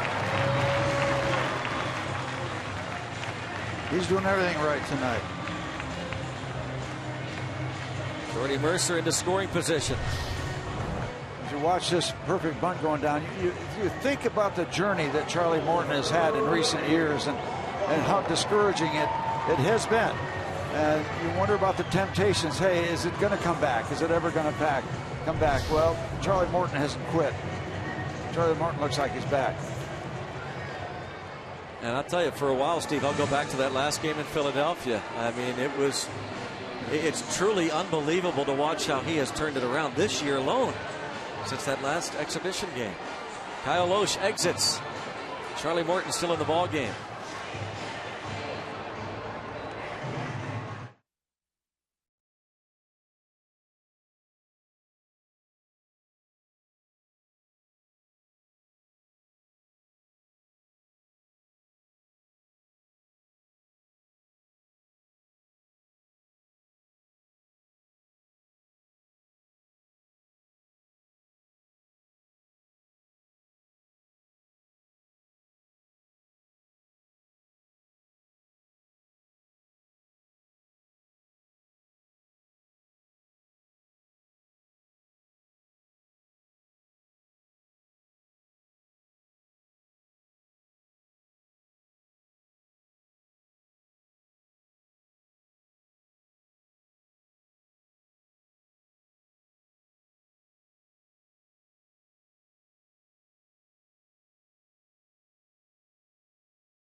Tonight's game brought to you by Miller Lite.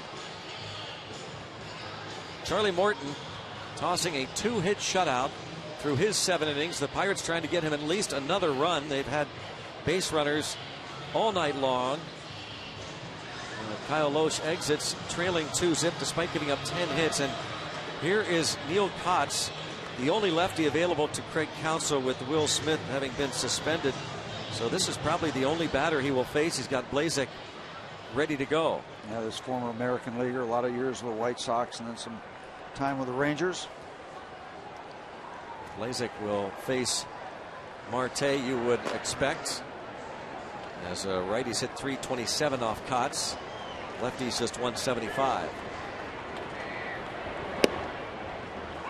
I'd just love to get this game into the comfort zone, even a little bit into the comfort zone to protect Charlie's efforts. You want to let this thing stay close. Risky business.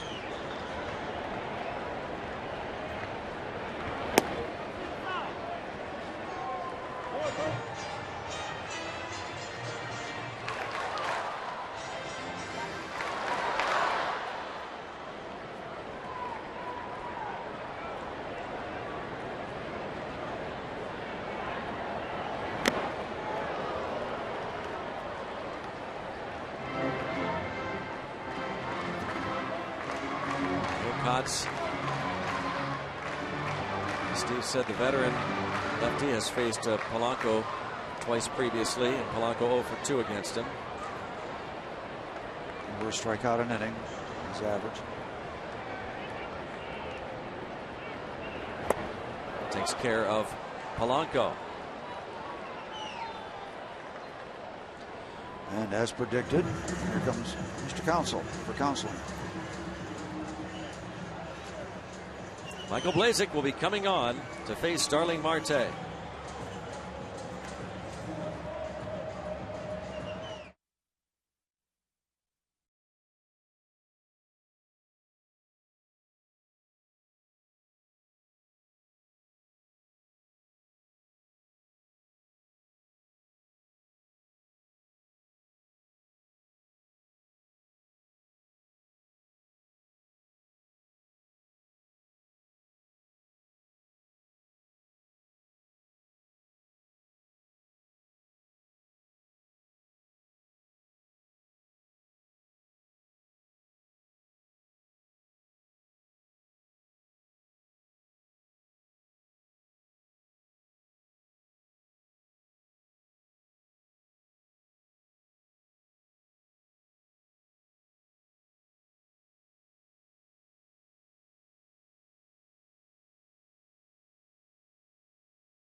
Out of their pen is Will Smith.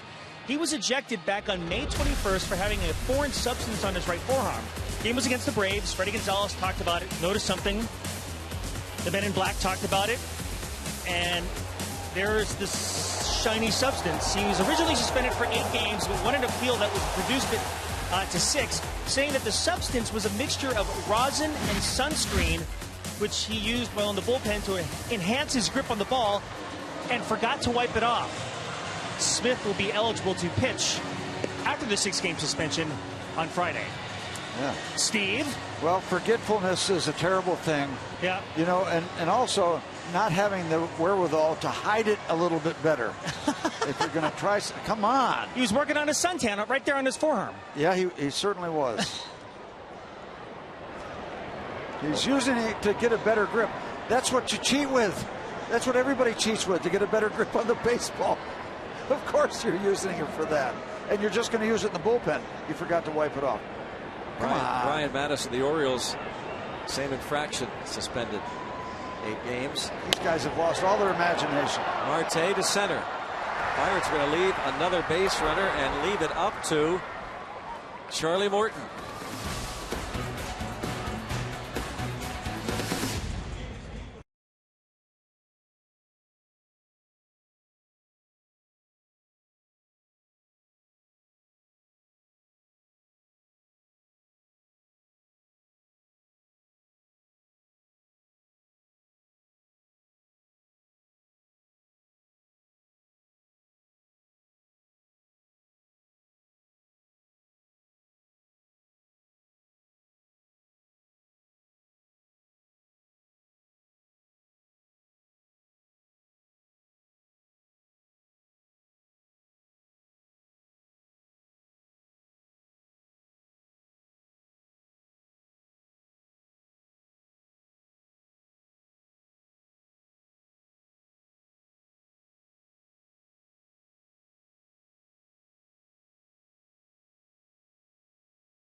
Once again, great images from our Allegheny Health Network Super Mode of the sounds of Everclear coming to Stage AE June the 19th.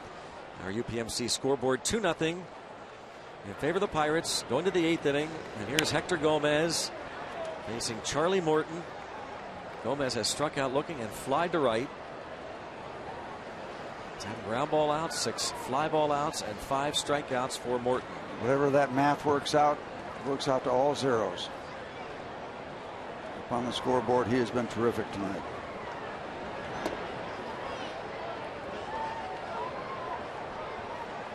He's twice gone 7 innings this season.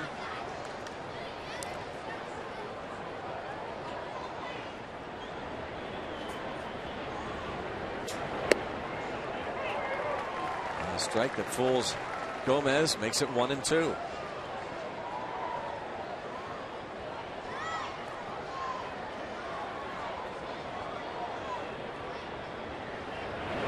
Struck him out, and a pitch well out of the zone in the dirt. Another punch out for Charlie Morton. That is 6 on the night. It brings up Shane Peterson. Check where that pitch is. I mean, you talk about chasing. That's even beyond a pitcher's pitch. It's hard to believe you could swing at that. That's ridiculous. I mean, ridiculously wonderful for Charlie and the Bucks.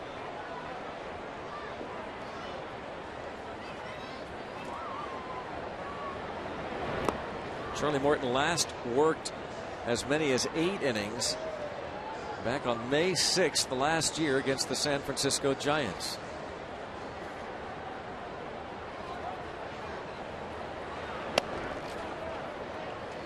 Shane Peterson has 1 of the 2 hits.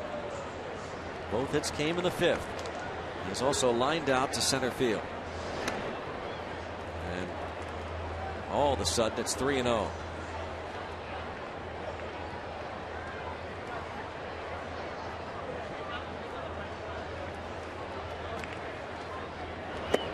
And a 4-pitch walk, and that might be a red flag, even though he struck out Gomez. Well, the reason it's a red flag is because you've gotten him no cushion. I mean, this should be just a hiccup, but now it's an issue. Jason Rogers will be announced as the pinch hitter. Watson is ready. Clint Hurdle pacing, and he's going to allow Morton to face Rogers. This has to be such a tough call for Clint Hurdle because Morton is rolling along, but he doesn't want Morton to leave without the lead. Right, for a personal reason and because the game's on the line. Yeah, he wants to win the game first and foremost. And a strike. How about if Morton rewards his skipper by getting Rogers to put one on the ground? Rogers homered last night off of Francisco Liriano in the second.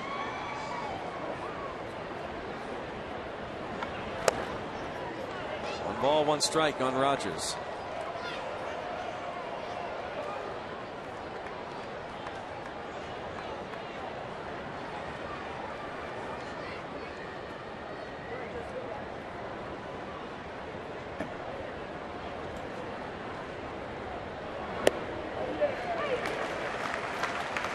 One and two.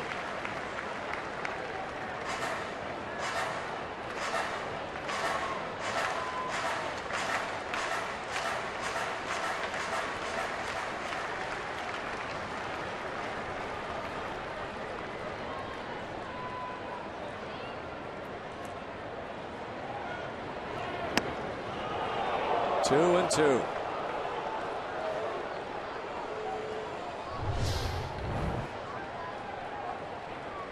Oh, close. Yeah, Close. He didn't get the call, and he should have when that lights up.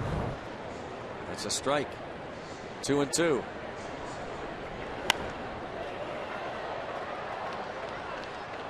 Still 2 and 2 on Rogers. Mainly used as a pinch hitter this season. 7 hits and 22 at bats. Well, and also in the bigger picture, looking ahead, nice to not have to think about Ryan Braun coming up to the plate. Yeah. Another 2-2 pitch from Morton. Another foul. Good selection right there. Off-speed pitch, get away from the hard stuff.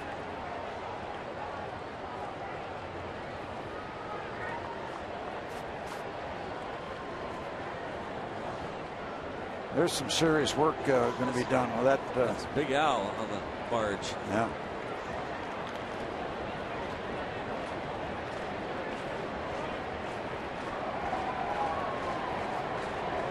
Still 2 and 2.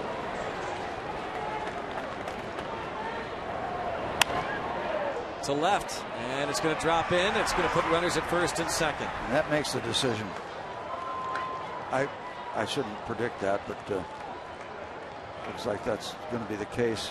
You know, it's also going to be tough because Gene Segura is 3 for 19 lifetime against Morton. That ball is well in on him.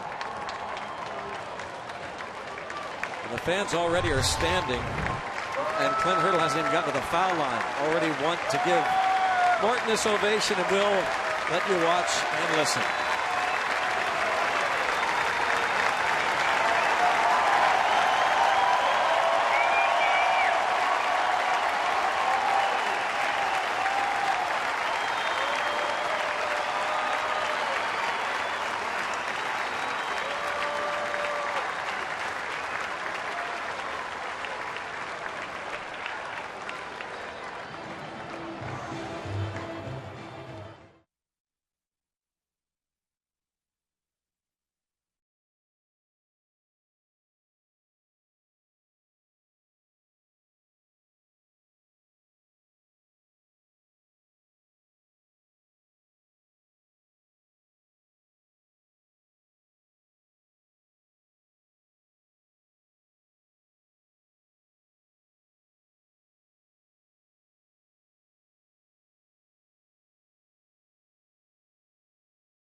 shutout ball to this point. 3 walks, 6 strikeouts. Mucho Morton. Saw some breaking balls. Saw a lot of fastballs from Charlie. He did everything on the perimeter side, fielder's position, butting people over. Charlie Morton night at PNC Park. Deserved the ovation.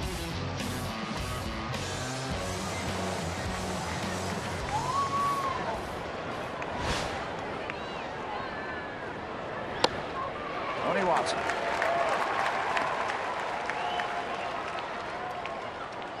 He has not pitched since Friday in Atlanta, so should be well rested.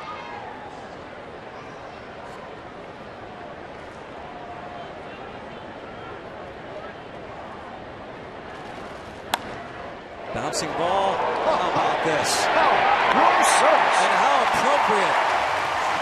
It is Tony Watson who gets the double play, relieving Charlie Morton. It's elementary.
Presented by the authority of the Pittsburgh Pirates and may not be reproduced or retransmitted in any form.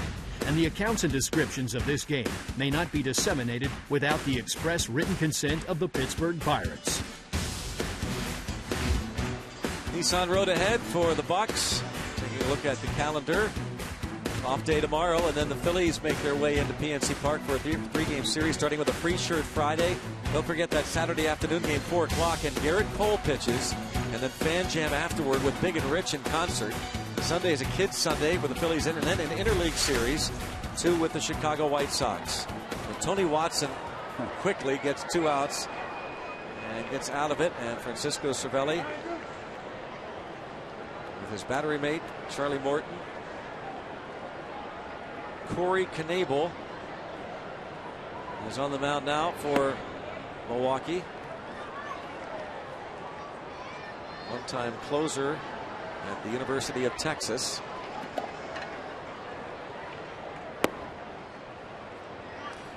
And Andrew sitting on a good night, 2 for 3, could be 3 for 3, except for a good play by Adam Lind at first base.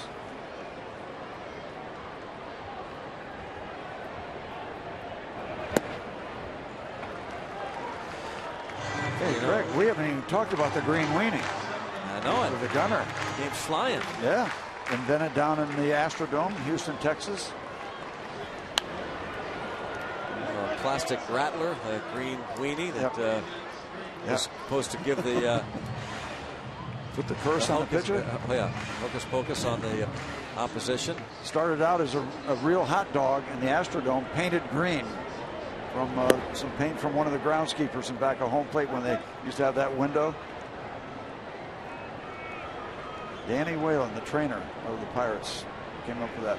Suspended that painted hot dog with a piece of adhesive tape from the railing in the dugout. The rest is history.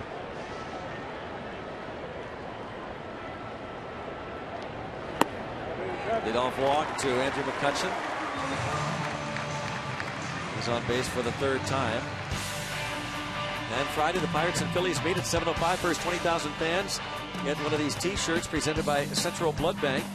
Get to Federal Street early for the Friday night block party presented by Barrel Automotive. Live music, food, and stop by the Miller Lite Bar. For tickets, go to pirates.com/free shirt Friday. 3 with the Phillies. Friday night, Saturday afternoon, Sunday afternoon. Make your plans to be here.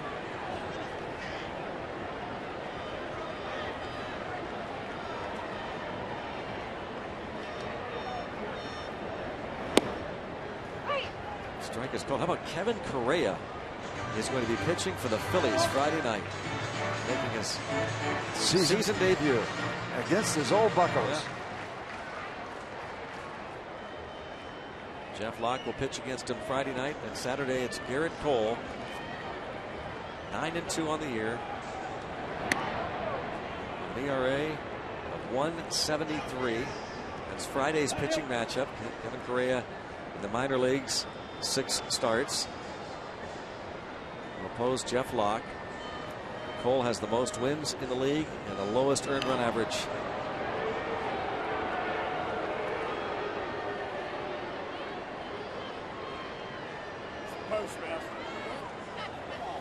How about that?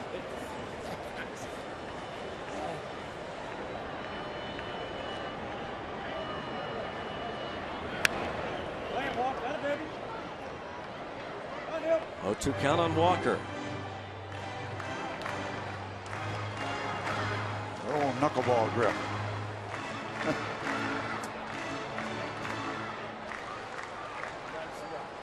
That's it with the nails. Nuxie.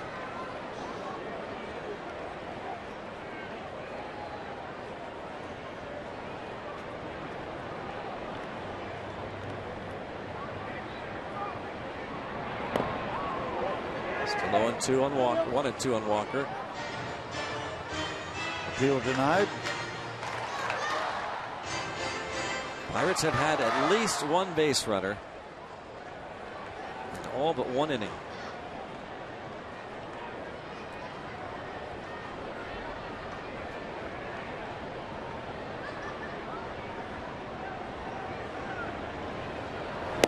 Got him looking.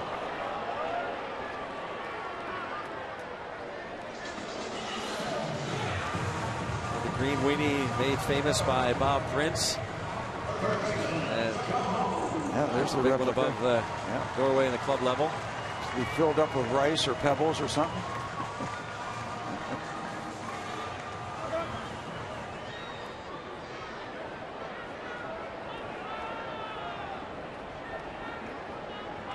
It's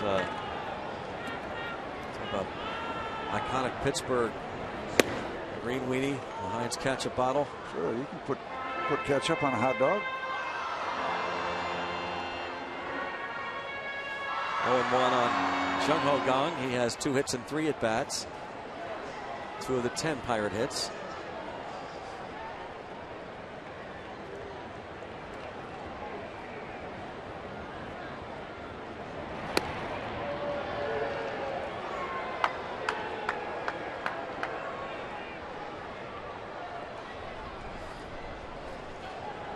Guess who's coming to dinner?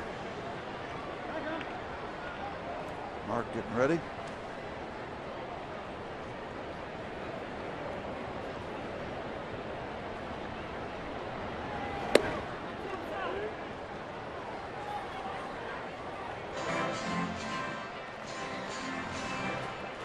One on Gong. And the Shark Tank. Mark Melanson has been shark-like, attacking opponents racking up a bunch of saves, 16 straight. You don't hear too much about that diminishing speed these days, do you? No. 18 saves overall. Tied for second most in the league, one behind Trevor Rosenthal, the Cardinals. It's all about getting outs. Here's the unsung hero, Tony Watson. Those are the eyes of the tiger right there. Line drive, base hit for Gong. 3 straight hits.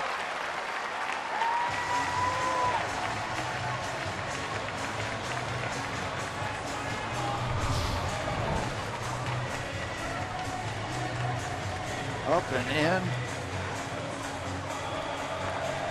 They talk about exit velocity. That's kind of the new metric this year. I'm really anxious to get that information on Gong because I think he hits the ball as hard as anybody. I'll tell you, those last 2 bullets. Yeah, he barrels the ball. You're baiting me now, aren't you? You're baiting me. Exit speed and barrel. Well, he hits the ball hard. Yeah, if the pitcher throws the ball hard, and he hits it on the good part of the bat. Yeah.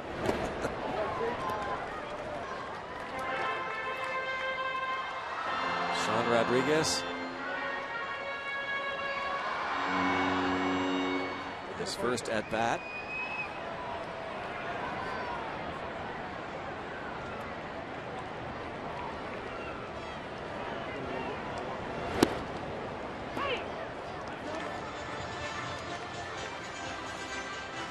Coming into tonight, Jung Ho Kang hitting .389 off fastballs 93 miles per hour and higher. That's the 10th highest average in all of Major League Baseball against the fastball. At that speed or better. And that's a double play ball. And once again, Pirates get base runners, but have to settle for the 2-0 lead, and they'll call on Mark the Sharp.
Series against the Philadelphia Phillies. Our coverage Friday starts at 6:30 with Pirates pregame presented by WB Mason on Root Sports.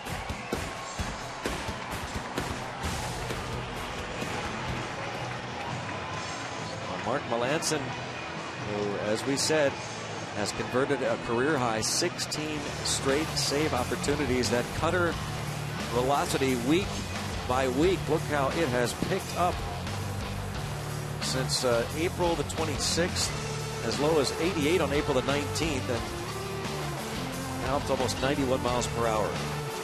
That's very close to what his fastball speed is. Yeah. Pirates have been saying all along that he would get it back, and where it was last year. And the harder you throw the cutter, the less time they have to think about it, and the more it looks like a traditional fastball. So Melancon will be facing Jonathan Lucroy, Hernan Perez, and Adam Lind in the top of the ninth.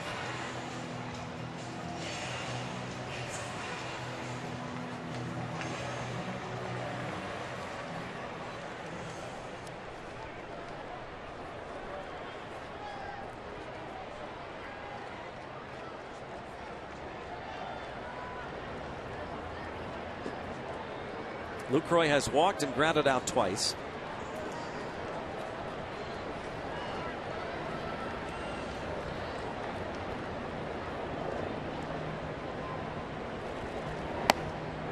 Strike one.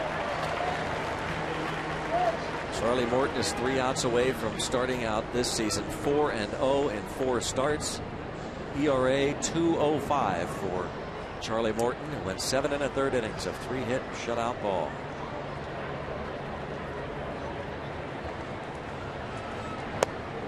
Another strike. Nice looking breaking ball there. Nice to have 2 breaking balls, a cutter and then a little kind of a slower curve ball.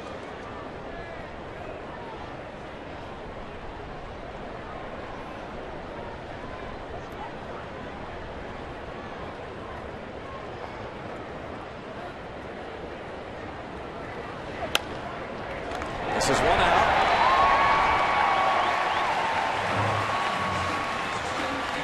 This is what you call riding the dragon, when you've got 2 runs to work with from the beginning of the ball game and you're making it stand up.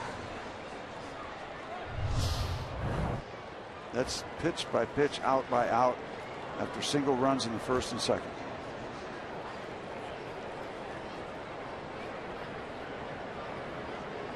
One down.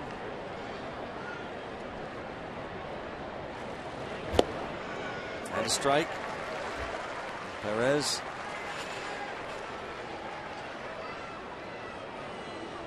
Came in for Ryan Braun, who left with dizziness.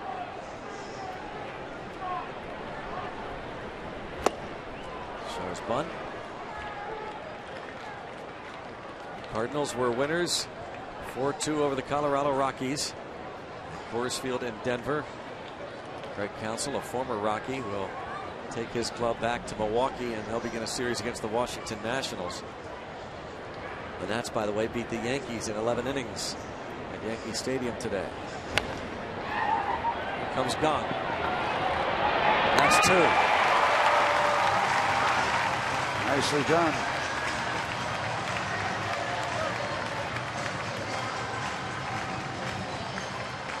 So over 26,000 fans stand now as Adam Lind will come to the plate with 2 outs and nobody on.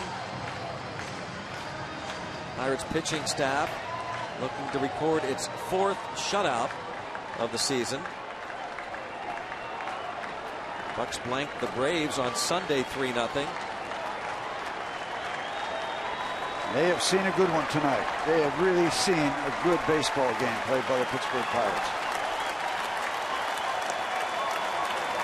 Of course, deserving those accolades. Yeah. Wow, how nice was this? Nice and easy. And Rays, the Jolly Roger. Mark the Shark has saved 19 games. Charlie Morton is 4-0. The Buccos back in the win column. And it's all about pitching.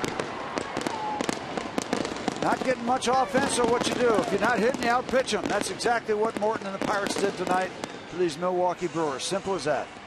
A 7-pitch ninth for Mark Melancon to earn the save. He has converted a career-high 17 straight save chances.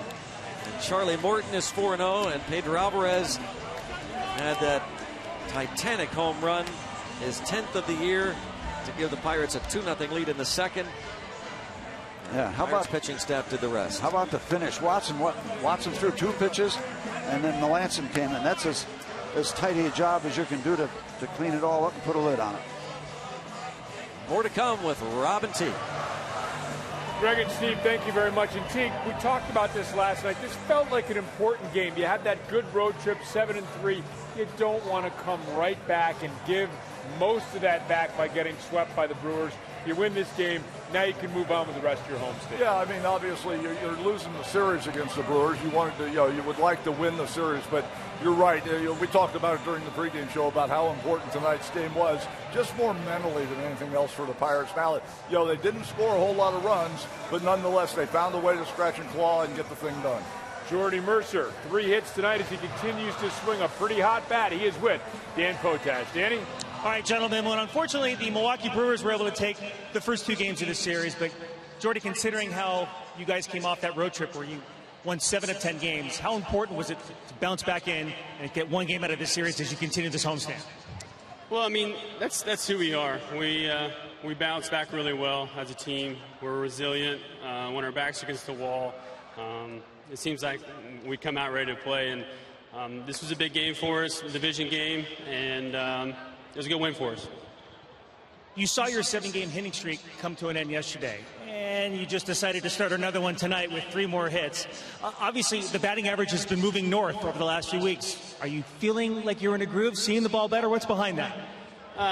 It's been a lot of hard work. It's definitely not the way I wanted to start the season, obviously, but it's an old cliche. It's not how you start, it's how you finish. And we've been putting a lot of work in the cage, getting back to a good place, and I feel like I'm in a really good place.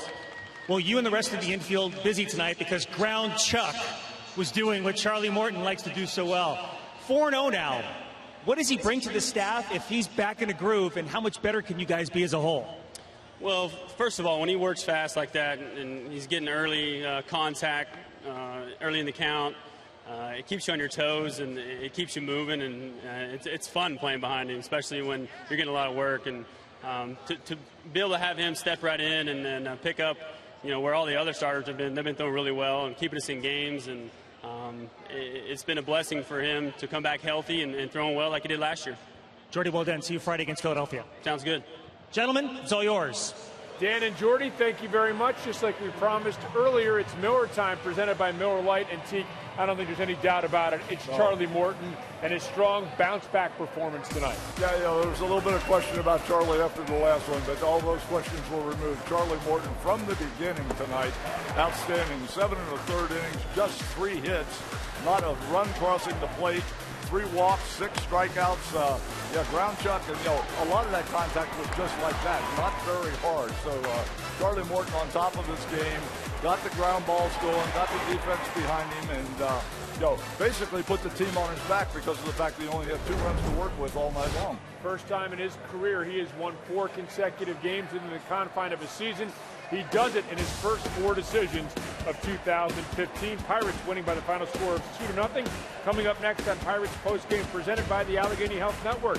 Complete highlights of this game, post-game reaction, plenty of analysis from Teak, highlights from around the league, and much, much more coming up next.